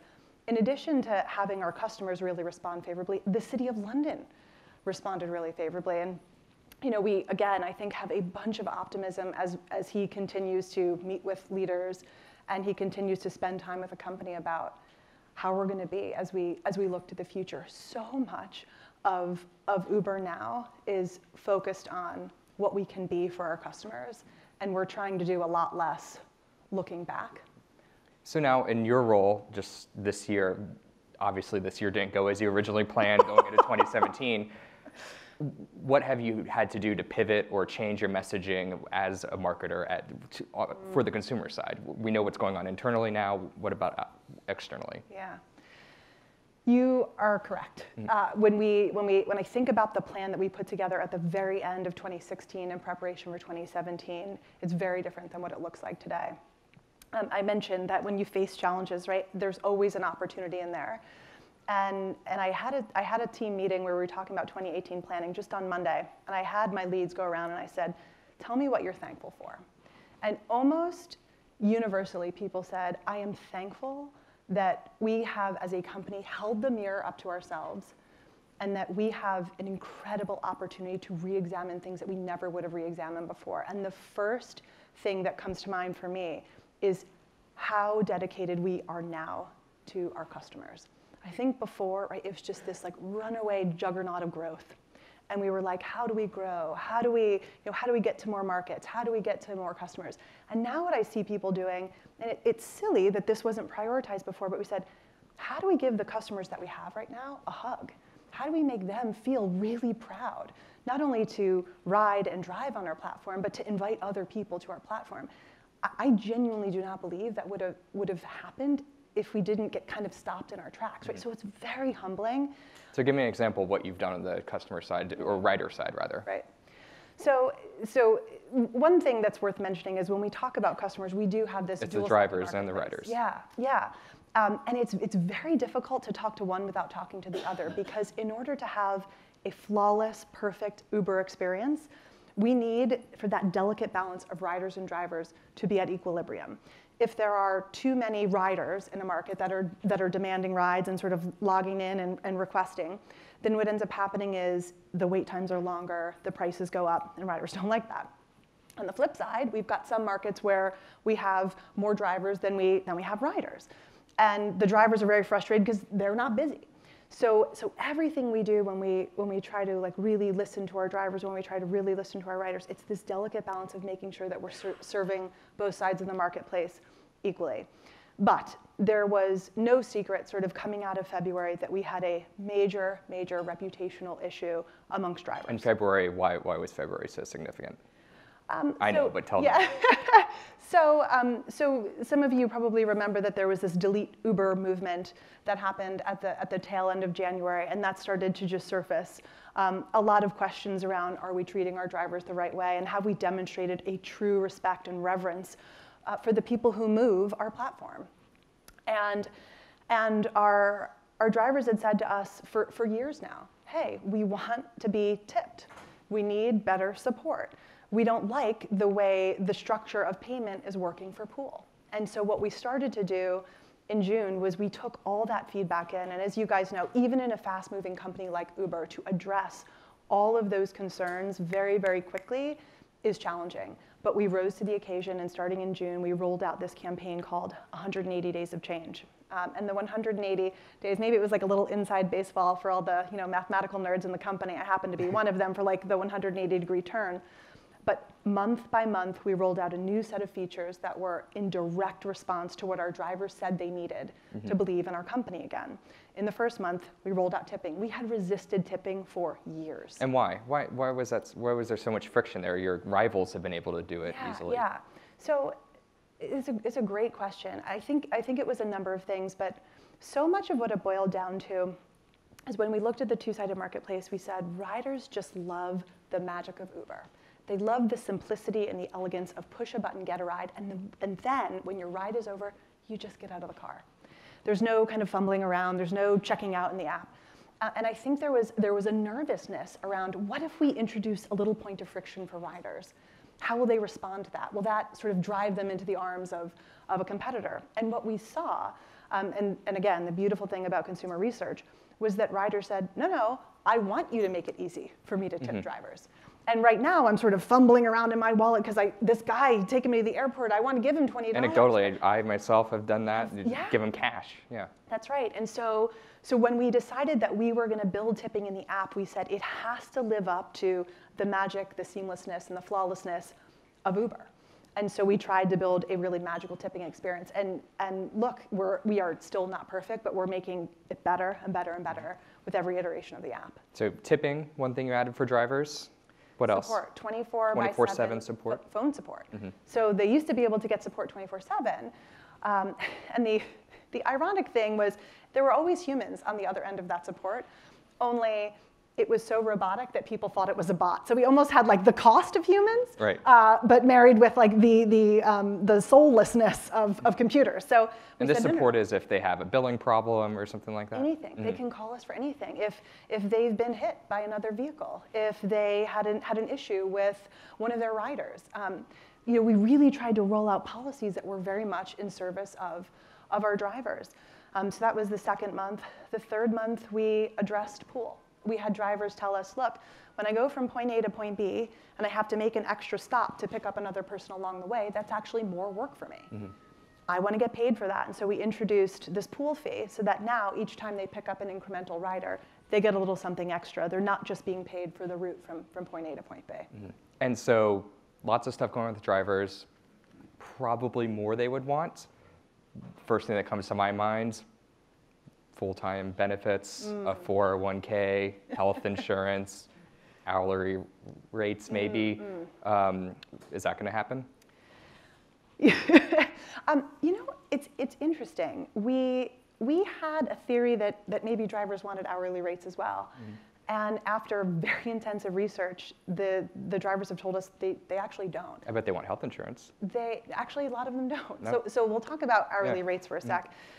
One of the things that our drivers really like, because it feels entrepreneurial, because they are their own bosses, they like knowing I can go out at a time when it's really busy and I can make a lot more. Or I can go out and sort of work in an hour where it's going to be, or in the center of the city when there's events, and I can make a lot more. They worry about the downside of getting locked into this hourly payment. The other thing is our drivers, as you probably know, they're independent contractors. And so we've also heard from drivers that they like that because there's this feeling of independence. There's this feeling of entrepreneurialism. And one of the things that's interesting about our platform on both the driver and the rider side is that people tell us, I'm really inspired by what Uber enables, right? By moving humans all throughout cities, I feel like I have opportunity and I feel like I own a stake in my future that I wouldn't own without Uber. And so trying to kind of lock them in to a system where they didn't have the freedom to drive with us and another ride-sharing platform, or to sort of require certain set hours, which are some of the things that would come if they weren't independent contractors, is actually not super attractive to our drivers. Most of our drivers spend less than 10 hours on the road. They use it as a means to supplement income, or they use it as a bridge between some of their full-time jobs. So I'm going to ask you one more question, and I think we have a floating mic around in case there, oh, we do not have a floating mic around. Just kidding, they're saying no. I will just keep going then. Looks like we have about 5 more minutes. So one thing, we talked about this before a couple weeks ago. Me as a rider, if I did a blind test and I took an Uber and a Lyft, I probably wouldn't notice much of a difference. Maybe in some cities I would. How do you market to someone like me who has heard all these terrible things about Uber? They treat their employees, their female employees, terribly. The ex-CEO was a jerk, and so forth. How do you convince someone like me to come back to Uber when I can go to something that's just equally as functional? So as you can imagine, as we've been doing the internal soul searching, we have stood up in the past year a series of capabilities inside Uber that I find incredibly encouraging. And one of the things that we've done, we have folks who come from the political world who are helping us with polling. So every single day, we have our finger on the pulse of what people think about Uber, how they feel about Uber, what concerns they have about Uber. So we're operating in a world where we have lots and lots of information, and we're highly responsive to what's happening inside the market. The most important thing that people tell us about the product is, you have fundamentally changed the way I live and move in my city. You are reliable, you are efficient, you are convenient, you make me feel like I can move and go to places that I wouldn't have accessed if I had to do it in my own car, if I had to use other forms of transportation. And you literally do that better than a Lyft or a Get So we actually do, because of the scale and the size, of Uber, and also the fact that we operate in over 60 countries around the world. People are looking at us and they're saying, no matter what city I kind of touch down in all around the world, Uber is there for me. When we have focus group conversations with customers, riders will literally grab us by the collar and say, don't screw this up, you're too important. So they love the product. They love the product, and they do tell us that there are reliability differences, that there are efficiency differences, that there are affordability differences between us and our competitors. But they've also said, we want you to be a better company. We want you to really commit to your purpose in this world. And so I'm very proud of some work that we have going on. And it's very clear that there are things that we do that resonate deeply with customers. The work we're doing with Mothers Against Drunk Driving, the work we're doing to stop some of the trafficking that a lot of our drivers proactively see and report because we're delivering millions of rides in a week. That's really resonating with people. And we need to be doing more of that. We need to be more supportive of our communities and more supportive of drivers. But yeah, people do say, from a product perspective, I experience a difference with the app. Uber feels a little bit more magical. It feels a little bit more sophisticated. The range of offerings, the fact that you have black car service with professional drivers feels very different to me, and there are times where I absolutely want to opt in to that type of experience. But they've said, look, the bar is rising. We all know this. The bar is rising for brands. You have to rise to the occasion. And as I think about some of the work that my team is doing, we are getting much more sophisticated in how we get those messages to our customers at the exact right time. So I'm going to take us into overtime real quick. I know you wanted to hit this too, the technical challenge that you guys have, just different local markets, and you're really passionate about this. So I'm going to give you a chance to talk about it. So why don't you just talk about that for a little bit? Sure. So one of the things that is most exciting as a marketer inside Uber, and I like to tell everyone I'm the daughter of a mathematician and the niece of an artist, because this explains a little bit about my brain. But we have a very unique challenge. I can't think of a company that is more hyper-local than Uber. We have to deliver door-to-door service within minutes to hundreds of cities all around the world. And what that means is we have to get the exact right number of riders and drivers requesting to be matched with one another in each market.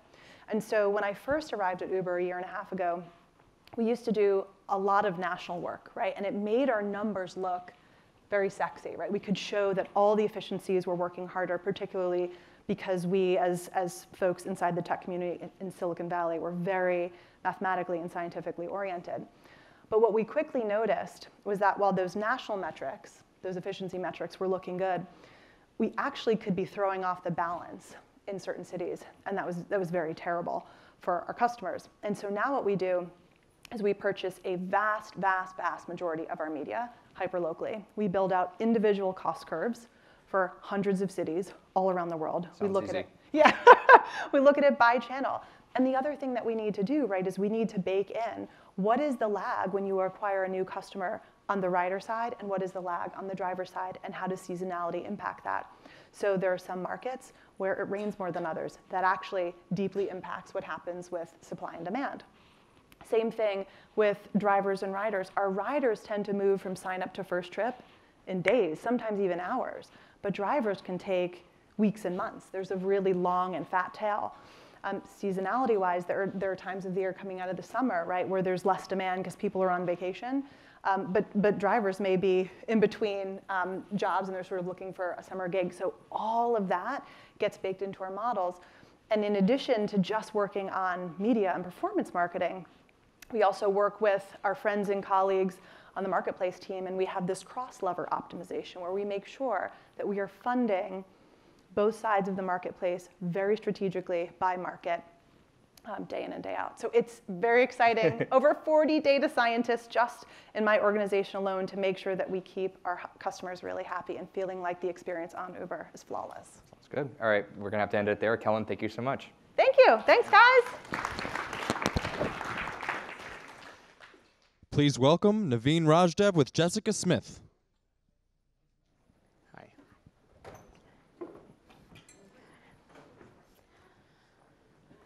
Alrighty, hello everyone. My name is Jessica Smith. I'm a senior research analyst with BI Intelligence, and today I'm here with Naveen, who's CMO of Wipro, which is a global transformation consulting and technology services firm that's got 160,000 employees, serving clients in 77 countries. And a good way to put that in people talk is they're helping companies stay ahead of digital transformation by identifying emerging technologies and deploy them at speed. So for those of you who took a look at your agenda for today, you'll notice that the title of this talk is called Tomorrow Casting. So I want to kick this off by asking Naveen, can you explain or define what tomorrow casting is and give us a little bit of a sense of what you mean by that? Sure. So, initially when this role was offered to me a little over 2.5 years ago as a CMO, my initial reaction was, I don't want it. Coming from running P&Ls, the reason being, as I saw that, or as we saw in the marketplace, the disruption on towards technology, the social behaviors, how our customers, how they were buying, particularly on the technology, how the technology was being bought, consumed, implemented, it was rapidly changing. So, just to take the role as a status quo would not have worked out very well. At least that's what I believed in.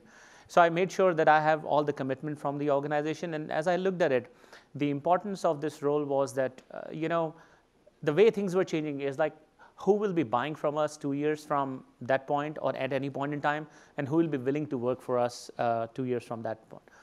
And keeping that in mind, it was all about that, we need to essentially tomorrowcast.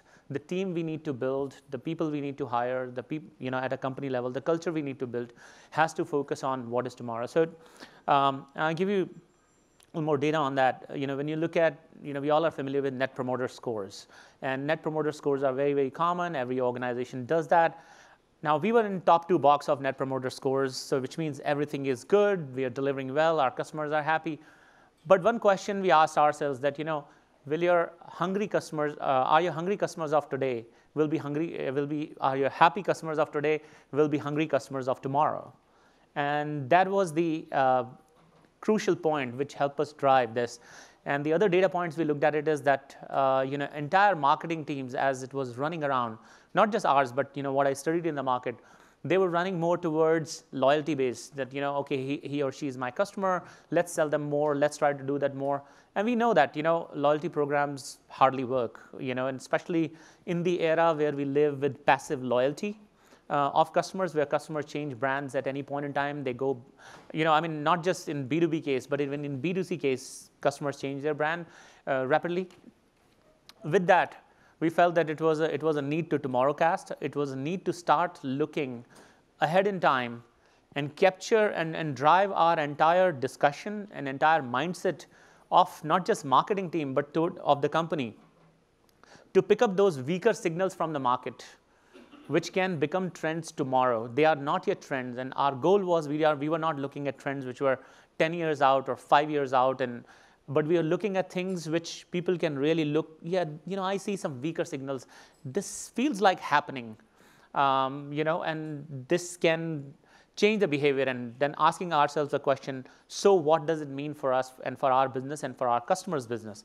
And that's how we went ahead and implemented. So that's tomorrowcasting. Making sure you look at those not just happy customers, but finding those hungry customers of tomorrow. Yeah, and you bring up an interesting point there in terms of tomorrowcasting for loyalty, because Wipro does exist in a pretty competitive space. I mean, it's digital transformation. Every industry that you can think of is being transformed by some kind of emerging technology, and if it's not, it's probably falling behind. So how are you applying tomorrowcasting in terms of loyalty, and how's that working out for you? Oh, in many, many ways. When we look at it, so one was, when you look at it, so I'll tell you the simple result of that, that entire tomorrowcasting was building up our digital business, which is close to $2.2 billion, and it has been growing at 25% compounded annual growth rate. So that definitely is working out as the traditional revenue. When we look at some of the trends in terms of, how I'll give you one very simple trend which we adopted as marketers, which is called print precious. 2 years ago, we went ahead and launched a magazine called Wool. Now, it is targeted only at 2,000 of our top customer base. Our idea was not to just go ahead and, we don't want to be a media company. That's not our business. That's not what we do. But the idea was, how do I change the talk in the company? How do I make sure our people start to look at those weaker signals and pick up the trend? So, why print precious? Because we looked at one of the trends. People take 3,000 pictures in a month. They live Instagram life, but they print those 2 or 3 pictures which are very precious to them.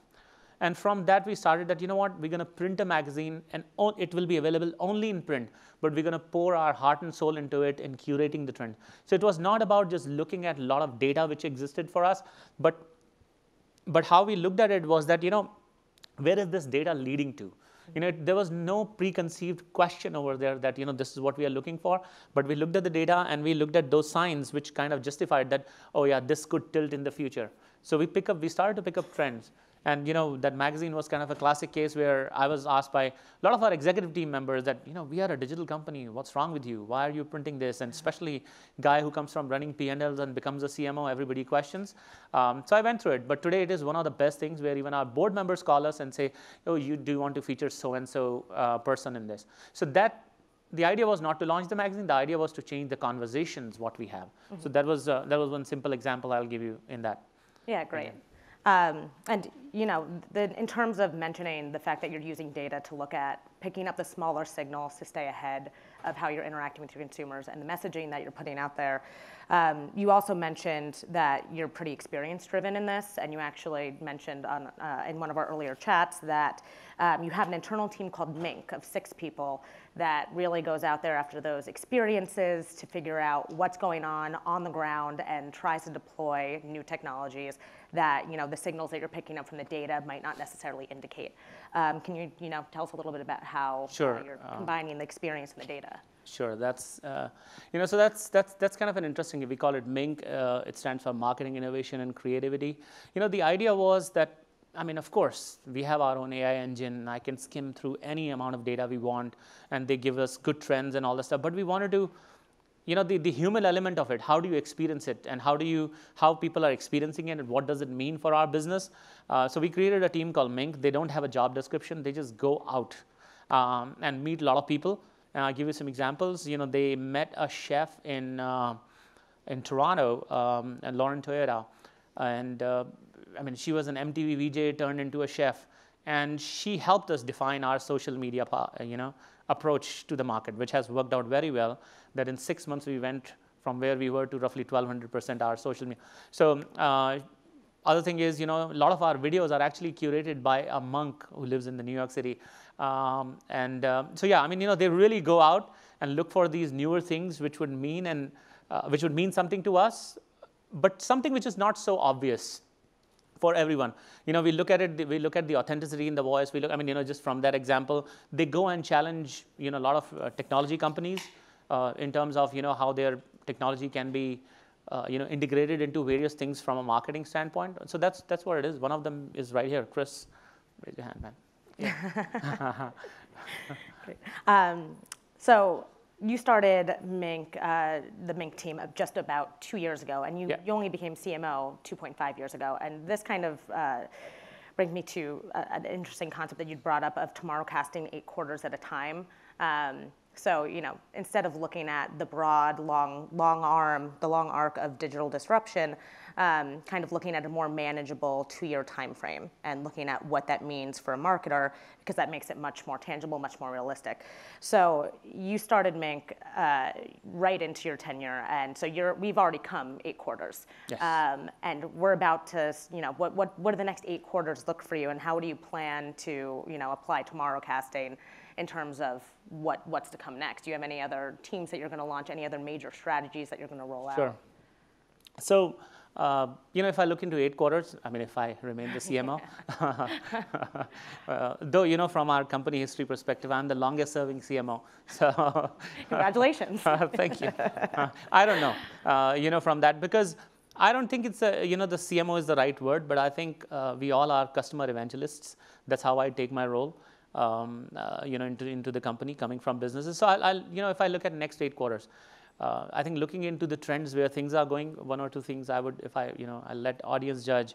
I think it's not a particular technology which will, it'll be a combination of technology, AI and everything, AR, VR, you experience all that stuff, data analysis. But I think it's the human mode into the technology which will get in, and that's what we believe in. If you look at things like Betterment, the app which went down to disrupt the entire what do you call the financial advisors ecosystem. They have started human mode, where you can pay extra and talk to a human. When you look at there are so many other things out there. When you look at it. We hear the talk about, AI is going to disrupt by 2020, 80% of the jobs will be gone because of, everything back office will be gone. I'll say, is this that some companies trying to push their software out there, or is this a reality? Because there are a lot of these weaker signals like Betterment which are out there, or things like human libraries which we look at it, where the most precious thing is people want to talk to a human.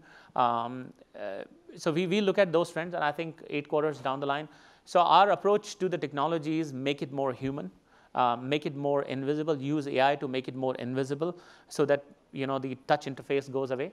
Mm-hmm. That's how we look at it. Those are the things which, if I were to do 8 quarters down the line, I'll make technology more invisible. The other thing I definitely wanted to put it out is, we as CMOs have not been worried about cybersecurity, because it is some forensic team, some CIO, some CISO. If I'm a customer evangelist in a company, why shouldn't I be worried about my customer experience? From cybersecurity standpoint, my customers don't touch touch any app or anything. For not my customer, but anyone's customer for that matter. If marketers don't start to think in that way, how to push that out. So I think some of those top of my mind, at this point in time. Yeah. So what are you paying attention to most? If you had to pick between cybersecurity and AI as the thing that you're really is gonna keep you up at night over the next year, which one of those is gonna be the bigger? AI is a reality. Let me throw one data point, to the audience and let them judge. What do they want to use AI for? 95% of the jobs, like electricians, motor drivers, carpenters, they are mostly men. Roughly 93% of the jobs, which are preschool teachers, nurses, social workers, are held by women. You decide where you want to apply AI and what you can displace with that. I think AI, we will certainly bet on it, but the AI will become more and more, it will be driven more towards emotional intelligence. I think the combination of human mode and AI will go together, going forward. I would bet on AI, but I would say it will go together with human mode, not just alone as AI. Great. So we've got about 2 to 3 minutes left, and I wanted to open the floor and see if there are any questions from the audience based on tomorrow casting and how to apply that as a marketer.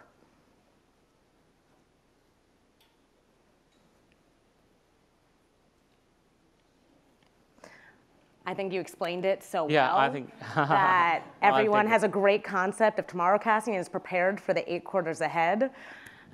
Great. So yeah, any final words for us? No, that's it. Thank you for having me. I absolutely enjoyed. I'll be writing a lot about tomorrow casting because it's a fundamentally different approach to how you look at marketing.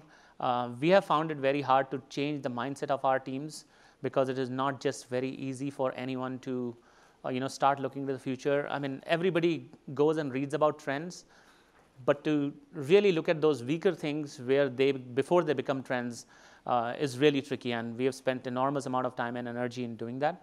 It's paying us off for sure. So somebody has a question finally. I have a question about the weaker signals that you mentioned that help you tomorrow cast. Yeah. Can you describe what those weaker signals are? So, I mean, some of the examples I gave, like we pick up, like as I talked about earlier, print pressures. As we saw book sales on Amazon, physical book sales were going up. People were printing, you see certain pictures in magazines and otherwise, and see that, people are printing pictures, but they're printing which are very precious to them. Or when you look at, the data like this, that AI, what was wrong all of a sudden with Betterment that they came out with a human mode. You pick up few more signals like this, and then it makes you feel like, okay, I think this is where the market will start to tilt. But at this point in time, if I would say, it is very early. But if you start to pick it up and shift your conversation on that side, especially when you are helping customers implement a lot of digital technologies, I think it has a payoff.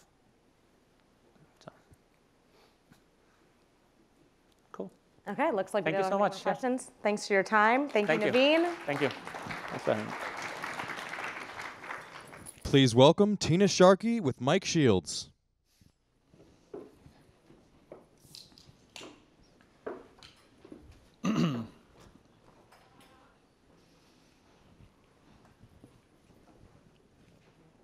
All right, good afternoon again. Tina, so I've known you for a long time. I always think of you as a media marketing person. Now you're this celebrated entrepreneur. I think people have probably heard a little bit about Brandless, but maybe not everybody knows what it is. So I'd love to get into, just tell us give us the concepts, give us what the business opportunity you see, and maybe where this idea come from. So just for context, I thought it was funny to be in a marketing channel as Brandless, but to be clear, Brandless is unapologetically a brand. We're just reimagining what it means to be one. So I just want to quickly set playing field straight, that we're not anti-brand, we're not generic, we're not private label, we're not any of those things.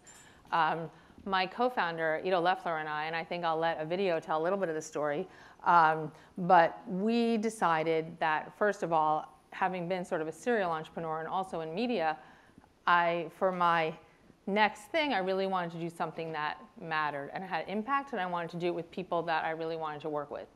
And so in meeting my co-founder, I realized our vision, because I did a tour of duty after my last media company that I ran, which was Baby Center, that I wanted to build something that actually had scale, had a massive addressable audience, and felt like it could actually be for profit and for purpose, and could impact basically everybody every single day. So it was like a very small order that I set out for myself in terms of how to think about what would be interesting to do. You just wanted to reach everybody. I wanted to reach everybody, but I didn't want to do it through media anymore. I wanted to do it through actual things that would change people's lives. And I did a tour of duty in venture capital, and I still am sort of an active angel and an investor. And I was seeing so many like what I would call feature or product ideas, but not platform and scale and disruptive like new industry reimagination. And so rather than just coaching that, I felt that with the right co-founder, we could actually do it. And so the backstory to the video you're going to see is really about the idea that we came to New York, I think probably last February or March, and we briefed between March and July 11th about 60 journalists under embargo onto what we were doing. Wow. And so really impressive to the media that nobody leaked the secret. Yeah. And that everything was going live on 7-Eleven. Little did I know that that was also Amazon Prime Day and free Slurpee Day at 7-Eleven in case your calendars weren't marked. Yeah. So I thought, oh my, okay, here we go. But having done that, Ido gave me a call a couple of weeks before the launch and said, I can't believe we didn't record all of those meetings, because after the third meeting, every meeting went the same way. We told people what we were doing. We felt we were trying to make sense of modern consumption, that it was super broken, and that we were going to reimagine everything, but we were going to do direct-to-consumer relationships, creating the most extraordinary products, starting with the things that people reach for every day, but using a filter based on values: organics, non-GMO, kosher at times, vegan, gluten-free, everything being sustainably sourced, et cetera, et cetera. And everything that we were doing was going to start at one price.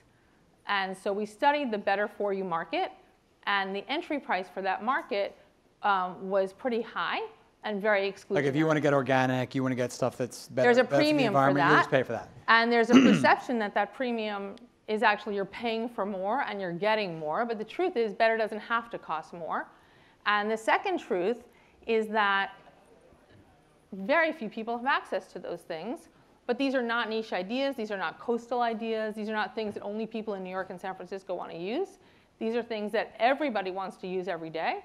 But either they don't have access to it, they can't find it, or the price point is unaffordable. And you're probably getting this, but what do you, when the things you're talking about are what? They're everyday things you buy in the supermarket and the starting pharmacy? with what we would call everyday essentials. So for those of you who know the supermarket category, the outside of the store is the perimeter. And that is what's all perishable: frozen, fresh, et cetera. Yeah. The center of the store is everything that is non-perishable. So there's roughly in an average supermarket like 20,000 SKUs. In a big, like a Super Target, you probably get 50,000. So we're dealing with all of us being frozen in the paradox of choice. There's overconsumption, there's overproduction, and you go to Target, there's 50 feet of salad dressing. Like, what are you going to choose? So we wanted to edit it down. We wanted to simplify it for everybody. And we wanted to produce just what matters by category. And just what matters for feminine hygiene is not the same of just what matters for food, which is not just what matters for beauty, as an example, or personal care. So we decided to reimagine all of it and produce everything that is non-GMO, organic, vegan, gluten-free, better for you, clean beauty, phthalate-free, sulfate-free, no animal testing, et cetera. And everything that we sell and create is $3. Some are 2 for $3 and some are 3 for $3. And it's only available at brandless.com. I have many questions, but do you want to jump into the video? So we told all these journalists this. Ido and I, at that point, after the third meeting, we realized that we were really disrupting in a way that we hadn't expected the journalists to react to. So the meetings went over and over the same way, where there was shock and awe when we actually revealed the price. So Ido gave me a call a couple of weeks before the launch and said, I can't believe we didn't record those meetings. I said, well, you really don't record journalists. It's kind of the other way around. Right. But I have an idea. So we put an ad in Craigslist. We asked for actors to come to a stealth San Francisco food startup to do some tastings. The only reason we thought actors was we only had 2 weeks until the launch, and we thought they might have better facial expressions because we really had no time. And we made this video. That's our office in San Francisco. They're walking in, they don't know what to expect. No idea. So what we've got here, we've got some drinks, we've got coffee and tea, granola, we've got candy, some quinoa snacks. There's so much flavor. Think non-GMO, organic, certified fair trade, no preservatives, no artificial colors, no artificial flavors. I'm gonna need like a bag of those. I have one more thing to show you. Follow me. Come on in. Now, what if I was to tell you everything made by Brandless was just $3? What? $3. What? Oh, shut up. No way. Nuh-uh. I have $3. This whole thing, $3? $3. That's unbelievable. All the good stuff, none of the bad stuff.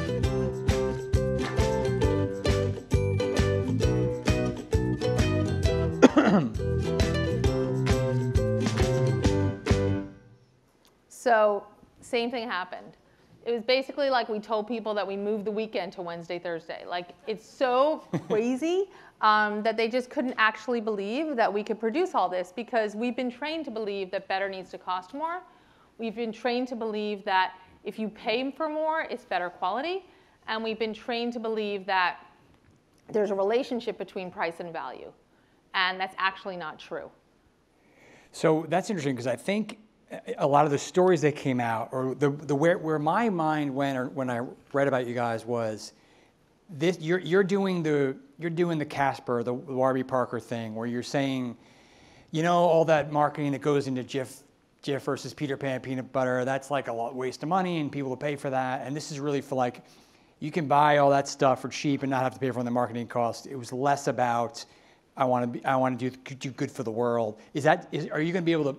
Is that part of the appeal? Are you the Procter & Gamble without the marketing? I mean, I would say that it's not that for Procter & Gamble, it doesn't have any direct consumer relationships, right? So Procter & Gamble's customers are chains. So they're online, they're offline, they're stores, they're clubs, et cetera. But they don't actually work with consumers.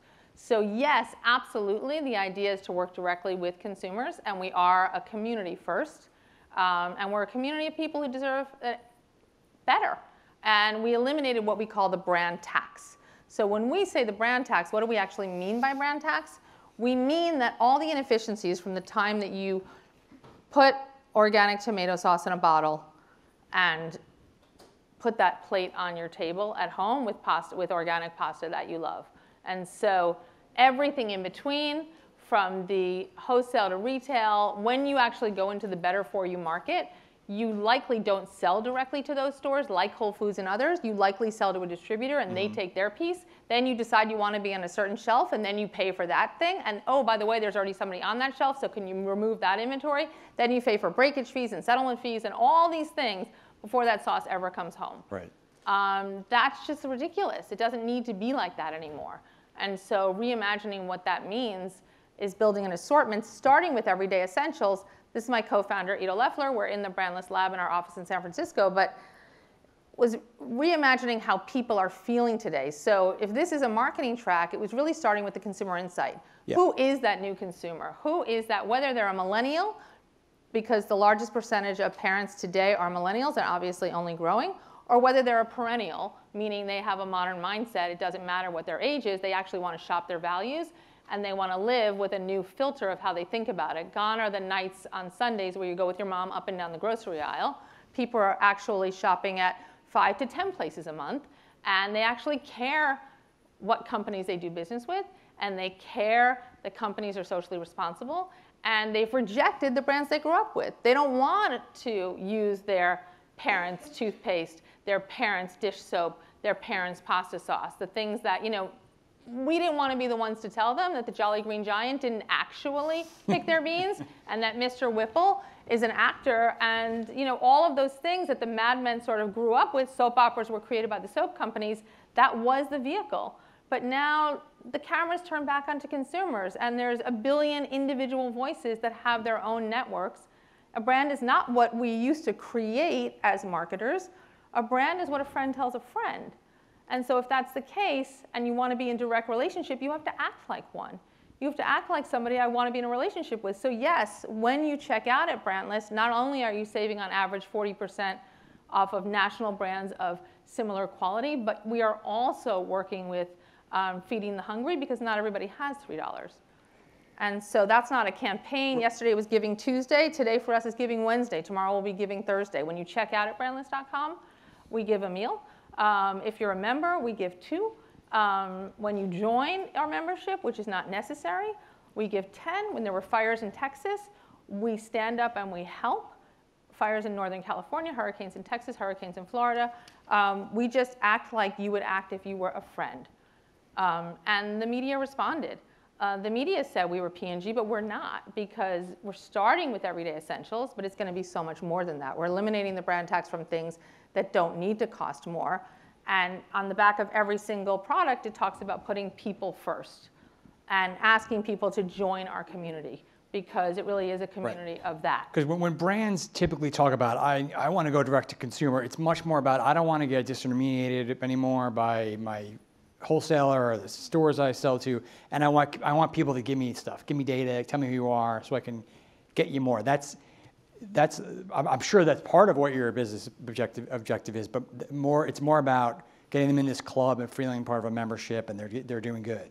Yeah, I think it's about the doing that matters. We just heard it talk about AI, and the last the closing remarks were about putting the human into everything. So companies, if they want to be in direct relationship with people, they need to act like people, and they have to do what's right. And so if we have an opportunity to talk to people, we're not going to make up fake stories and a false narrative. We're going to talk about the doing that matters. We're going to launch field guides to tangible acts of kindness. We're going to drop PDFs on clubs that you can join to go with your friends to a food bank. We're going to talk about giving and doing and being engaged in modern society and to the society we believe in. We're not going to wait for the government to fix it. We're going to go outside the system as entrepreneurs and build the kind of society we care about. So what do you think, what do the Procter & Gamble's and J&J's of the world do that made their business on telling stories about peanut butter and soap and shampoo that really maybe mattered or maybe really didn't? What do they do with this new reality? They need to retool massively. Of the top 100 CPG brands in the US last year, 90 were in decline. That's 90% by my math. So that's kind of scary. What we're seeing is just a major turnover of the portfolios. So what is the Unilever's and P&G doing? I couldn't tell you what their strategies are, but last I checked, Kellogg's just brought a new a bar company, and Nestle just bought Blue Bottle Coffee, and Unilever just bought Dollar Shave and Seventh Generation. They're turning over their portfolios, and they're bringing in new talent, and they're reimagining, their portfolios, because the brands that people grew up with are no longer relevant or authentic. Right. They're not trust marks in the way that they once might have been thought of. Thing I got to ask you, how do you make sure that Amazon doesn't just take you out? Just do this, copy it, bury you, like they like to do these kind of things. How do you defend against it? It's funny, but I find that is the greatest compliment and flattery that, the idea that Jeff Bezos wakes up worrying about me. But should that be the case, Amazon's extraordinary. I'm on Amazon every day, and if I know exactly what I want, the likelihood is Amazon will likely have it. The problem is that if I search up shampoo on Amazon, I get 20,000 results. Now, that is paralyzing. I mean, we all understand what the paradox of choice is. That's just too much choice. So sorting through all of that, what we've done is we've edited it down.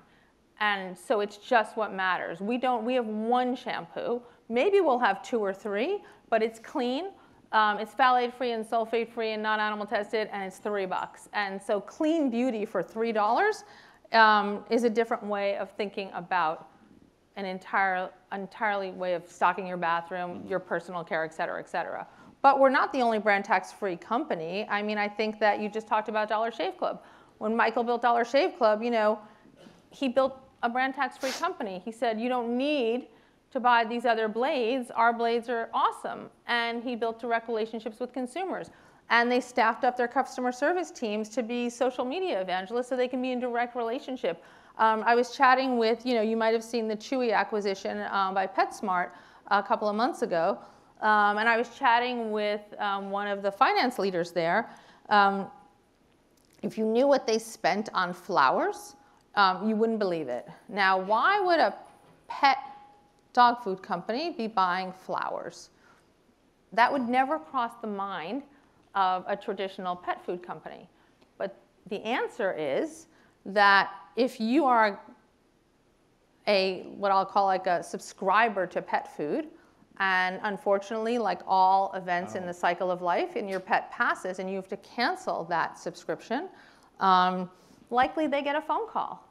Well, the thing that a friend would do, just go on Facebook and see whose friend has lost a pet recently. And I have an awesome dog, Tessa, and you know, I know that just like everything in life, she's not going to live forever. But like they act like a human being. Sure. And so it's that kind of retooling. That's not a campaign. That would be an offensive campaign. It's just the way people act if you're actually in a relationship with people. Right. And so I think that it's thinking about things in a very different way. It's thinking about the conversations that you're having. It's thinking about like this entire assortment, and it's much, much bigger than this. This is just an overview of some of the things on Brandless. Everything here is, all the food is non-GMO.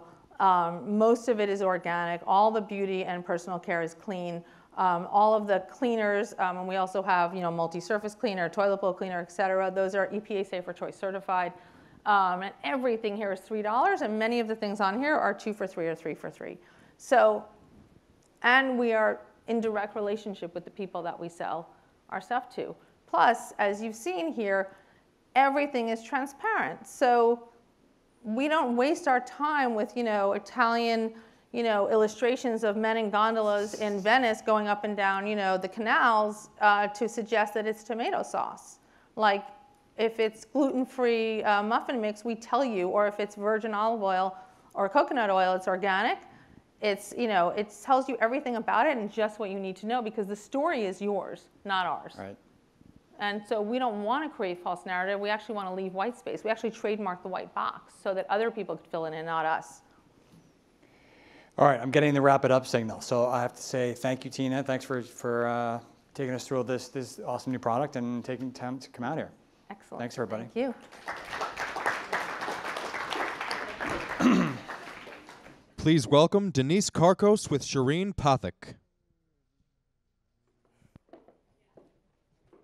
We can get some applause. It's okay. Don't be shy. Thank you. All right. I'm Shireen Pathak. I'm the co-executive editor at Digiday Media. I'm so excited to be joined by Denise Karkos. And I wanted to start with a question, which is a simple question, but how many of you, and be honest here, are kind of confused when I say the word or the term AI? None of you are confused? A savvy audience. All of you should be up here, because we're kind of confused, which is why we're going to talk about it today. I like the title of the session, AI is not a 4-letter word, because I think that I often feel like a lot of people did a big find and replace on big data on all their briefs in the last year and just put an AI in there instead. But we're going to spend the next 15, 20 minutes talking a little bit about actionable, real, structured ways that you have used AI in marketing. And I thought we could start actually with what you have done and how you've kind of thought about it. Sure. And then we can go a little bit into why you did it. Yeah. Well, I'd say that, so I'm Denise Karkos, nice to meet you guys. And I'd say I get the privilege of spending a lot of time with other CMOs and learning quite a bit.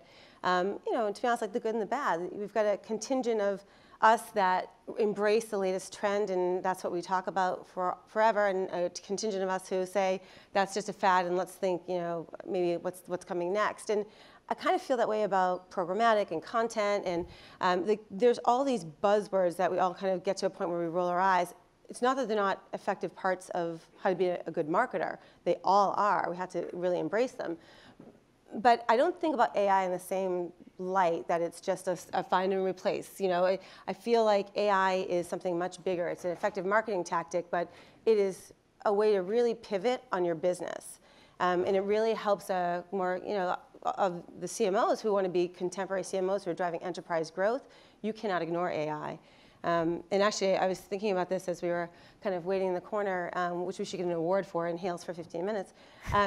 One of the things I was thinking about was I was working at Hill Holliday as an assistant media planner in the mid-90s when, you know, digital advertising was born. And all my clients were asking me about it, and I had two options. One was just to hide because I had no idea what they were talking about.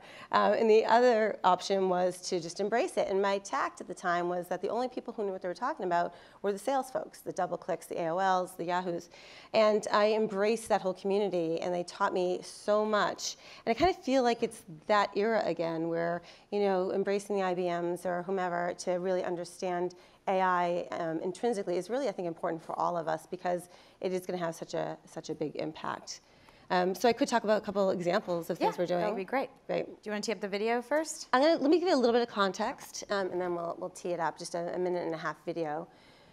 So we're definitely, you know, a tech-forward company at TD Ameritrade. We see ourselves as one of the original fintech disruptors, and you know, to be honest, you know, have we maybe lost a little off the fastball as all these robos are coming up and disrupting the space? And I believe that's a great competitive threat for us. And so we're awakened and we're ready, and we believe that AI is one of the components that we really should embrace as a company. And I'll talk a little bit more strategically as to the impact I believe it can have in the future, but it hasn't shied us away from testing and learning into smaller applications. So two of the examples that I'm going to highlight in this video, one was around when we launched our own robo to compete with these upstarts. One of the things we wanted to do was really recognize the audience of being, you know, younger and maybe not really savvy in finance, and how do we really engage that audience in a meaningful way. So what we did was we partnered with IBM Watson, and we went into people's Facebook feeds and invited them into a conversation. And when they engaged with us, we were able to talk to them about not finance, but about your personality and what your social profile says about you. And with their permission, we talked about how that is the bridge to an investing style. And it's a much more accessible way to have a conversation with a younger generation about finances, and probably, to be honest, any generation. It's a pretty inert category. You know you got to do it, but you don't really want to learn about it. So we launched a program where we would define people's investing styles, and we'd actually have a companion avatar that looks like you that you could use as your profile pic. So that was one way to really take the bridge from social media, using AI to glean as much about the person and talk to them about their investing style and push them over to what product might be best for them. The second piece that will be highlighted in here is, you know, we have the most free education, you know, sexy stuff, free education around finance, but believe me, if you are interested in really taking control of your financial future, we have just a great repository of information for you. But my gosh, if you could find it, you know, it's a challenge because there is so much of it. And you know, I just heard the previous speaker talking about you go onto Amazon, you search shampoo, you get 50,000 results. I feel like that's us with education. So what we've been doing is taking the AI technology and applying it to curate our educational content with voice and text interaction. So when someone comes on and they are actively looking for information to help them place a trade or understand what an iron condor is, that they can talk to our AI application. And again, it's more human, and that's incredibly important to talk about, okay, not what's your risk tolerance, because then we're just taking the same old stuff and putting it into AI, and that's not what this is about. This is about AI listening to the tone of your voice, your confidence level, how quickly can you answer questions, and asking questions like, when you travel, do you have to be 100% buttoned up and prepared, your itinerary's locked, or can you be more like throw on a backpack and just wing it? That's a risk tolerance question, but said in a much more human way. So that is something that's in beta. So we'll show the video, and I'll talk about the results of these two things, the good and the bad, after the video.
That got the applause. I wanted to talk a little bit about, because I think that the idea of AI for a lot of marketers is still placed in sort of the experimental budget. And I don't think that's a bad thing, which means things often don't go as planned. I want to talk a little bit about sort of how you're seeing AI as a thing you can just test, and it's okay to fail once in a while, and always like to hear about failures. Yeah, definitely. When I had a funny interaction, I was walking down the halls of my office and passed my CEO, who had just read a pre-mail deck that I had sent to him. And in it, in fine print, was that something that we tested had a 98% suppression over the control, so 90% fail rate. And he stopped me and said, "Did I read that right? Did you do something that was 90% underperforming against the control?" I said, "Yeah." He goes, "That's an epic failure." I said, "Yeah." And he said, "That's awesome." So it's admitting that when you try something, it doesn't work, and learning from it and moving on and hoping not making the same mistake twice. But it's great to have a culture from the very top where, and that's actually a good conversation to be stopped in the hallway by your CEO, and not a bad one. And with these two examples, I'd say we learned a lot. So with the Robo one, with the avatar, we launched that to both our own clients on Facebook as well as prospects. And like anything we do, we figure you're going to have a higher affinity for your clients and get a more of an engagement rate with them. And in fact, it was the opposite. Prospects reacted from an engagement perspective 3 times stronger than the client population. And the learning there from us was that these are clients, they know you're talking to them as a client, and yet you're asking them more information, and yet they've invited you into their Facebook feed. Shouldn't you know all these things that you're asking about me? So it was actually off-putting to our clients. And it's funny how some of the stuff seems intuitive later, but it wasn't to us. We figured, traditional marketing, market to your clients, it's easier, it's cheaper, and you'll get more engagement. Opposite was true in this case. But we did have, a good almost 20,000 people go through the profile and engage with the product. So pockets of success, but pockets of learning, which I always find more interesting. With the education, that's something where I hold myself accountable for the first mistake. Because it was one of the first things we were doing with AI, and because our CEO is so excited about technology and everything that brings, I marched my team into his office, proudly showing them off and saying, "Show him what we've got." And he was all excited about it. And it's currently in beta, and that conversation was over a year ago. So my learning is that these things take time. The reason we launched it slowly was because we were very focused on researching things before we put them out into the wild. And we did this, and in research, we found that 50% of the users interacted with their voice, which is important because the curation of the education content is done through a fun question and answer, my vacation example, but it's also, as you remember, the tone of your voice and your confidence level and the cadence of how you answer questions. And that was the really interesting layer to me. Can you understand an investor's confidence and then curate content accordingly? And in testing, 50% used the voice. In beta, less than 20% of the people did. And if you think about it, in the wild, you're on a subway, and are you really going to be talking about finances into your phone? But in a testing lab, you sure are. So we had to slow things down, figure out other ways to map a social profile into the content feed, so we had more texture to the data. So again, another learning, slowed it down. We're going to do it right, and we're going to make sure that we can figure out a way to get that voice or other sources. So one thing is also, the category you're in is especially interesting for things to do with AI, because I think that there's another big inclination to try and do things that might come off as stunty or gimmicky. In finance, that might be okay for other types of brands. In finance, you're talking about a subject that's already very personal. It's already kind of taboo. There's a lot of things that you sort of think differently about when it comes to money.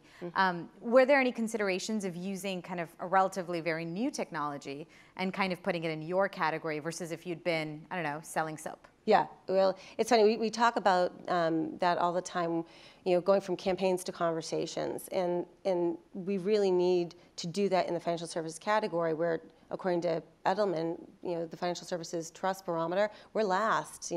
Chemicals is like 3 ahead of us. So we've got a long road to climb.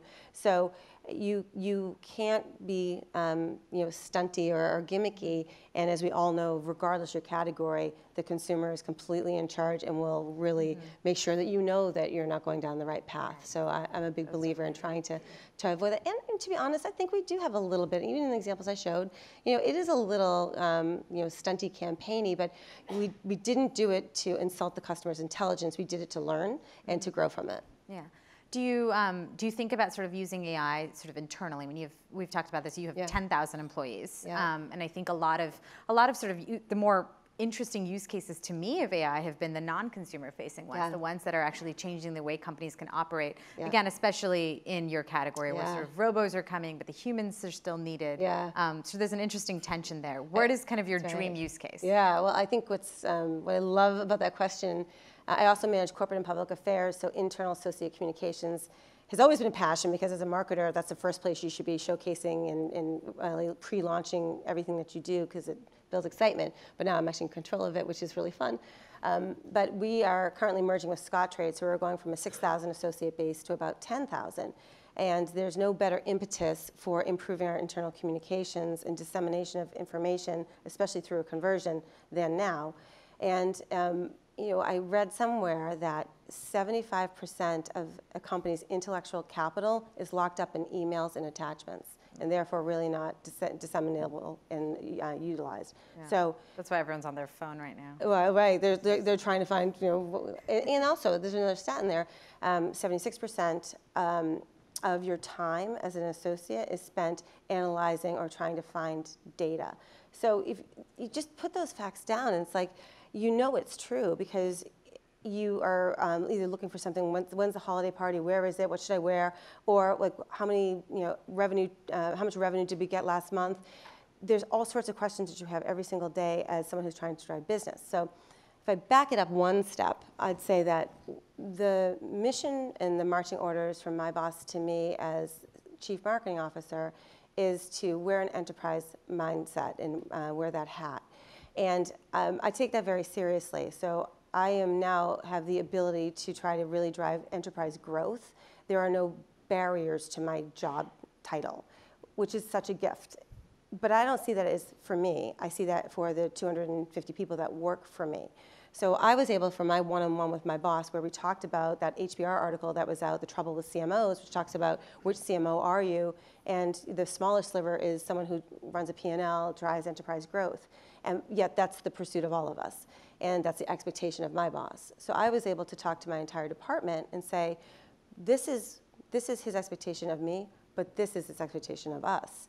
And how can I expect my entire team to operate a level up more strategically, looking for pockets of growth when they're working with archaic systems, trying to understand when's payday, or I don't know what how many trades did we do yesterday, and who has that information.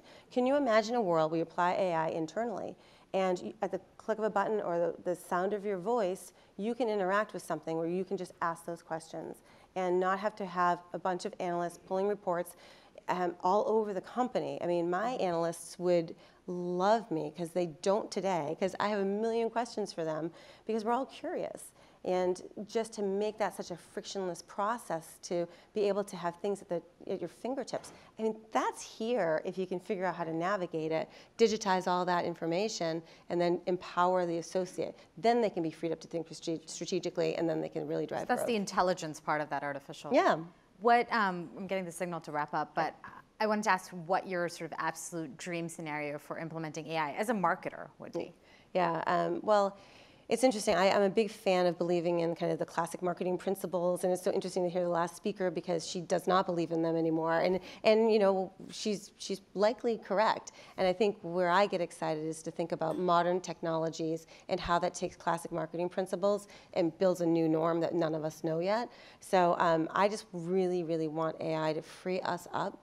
I'll end by saying that I had a boss once that was asking me to deliver something that I just didn't have the time for, and I said, okay, I'll stay all night. I was 23 and I'm stay all night.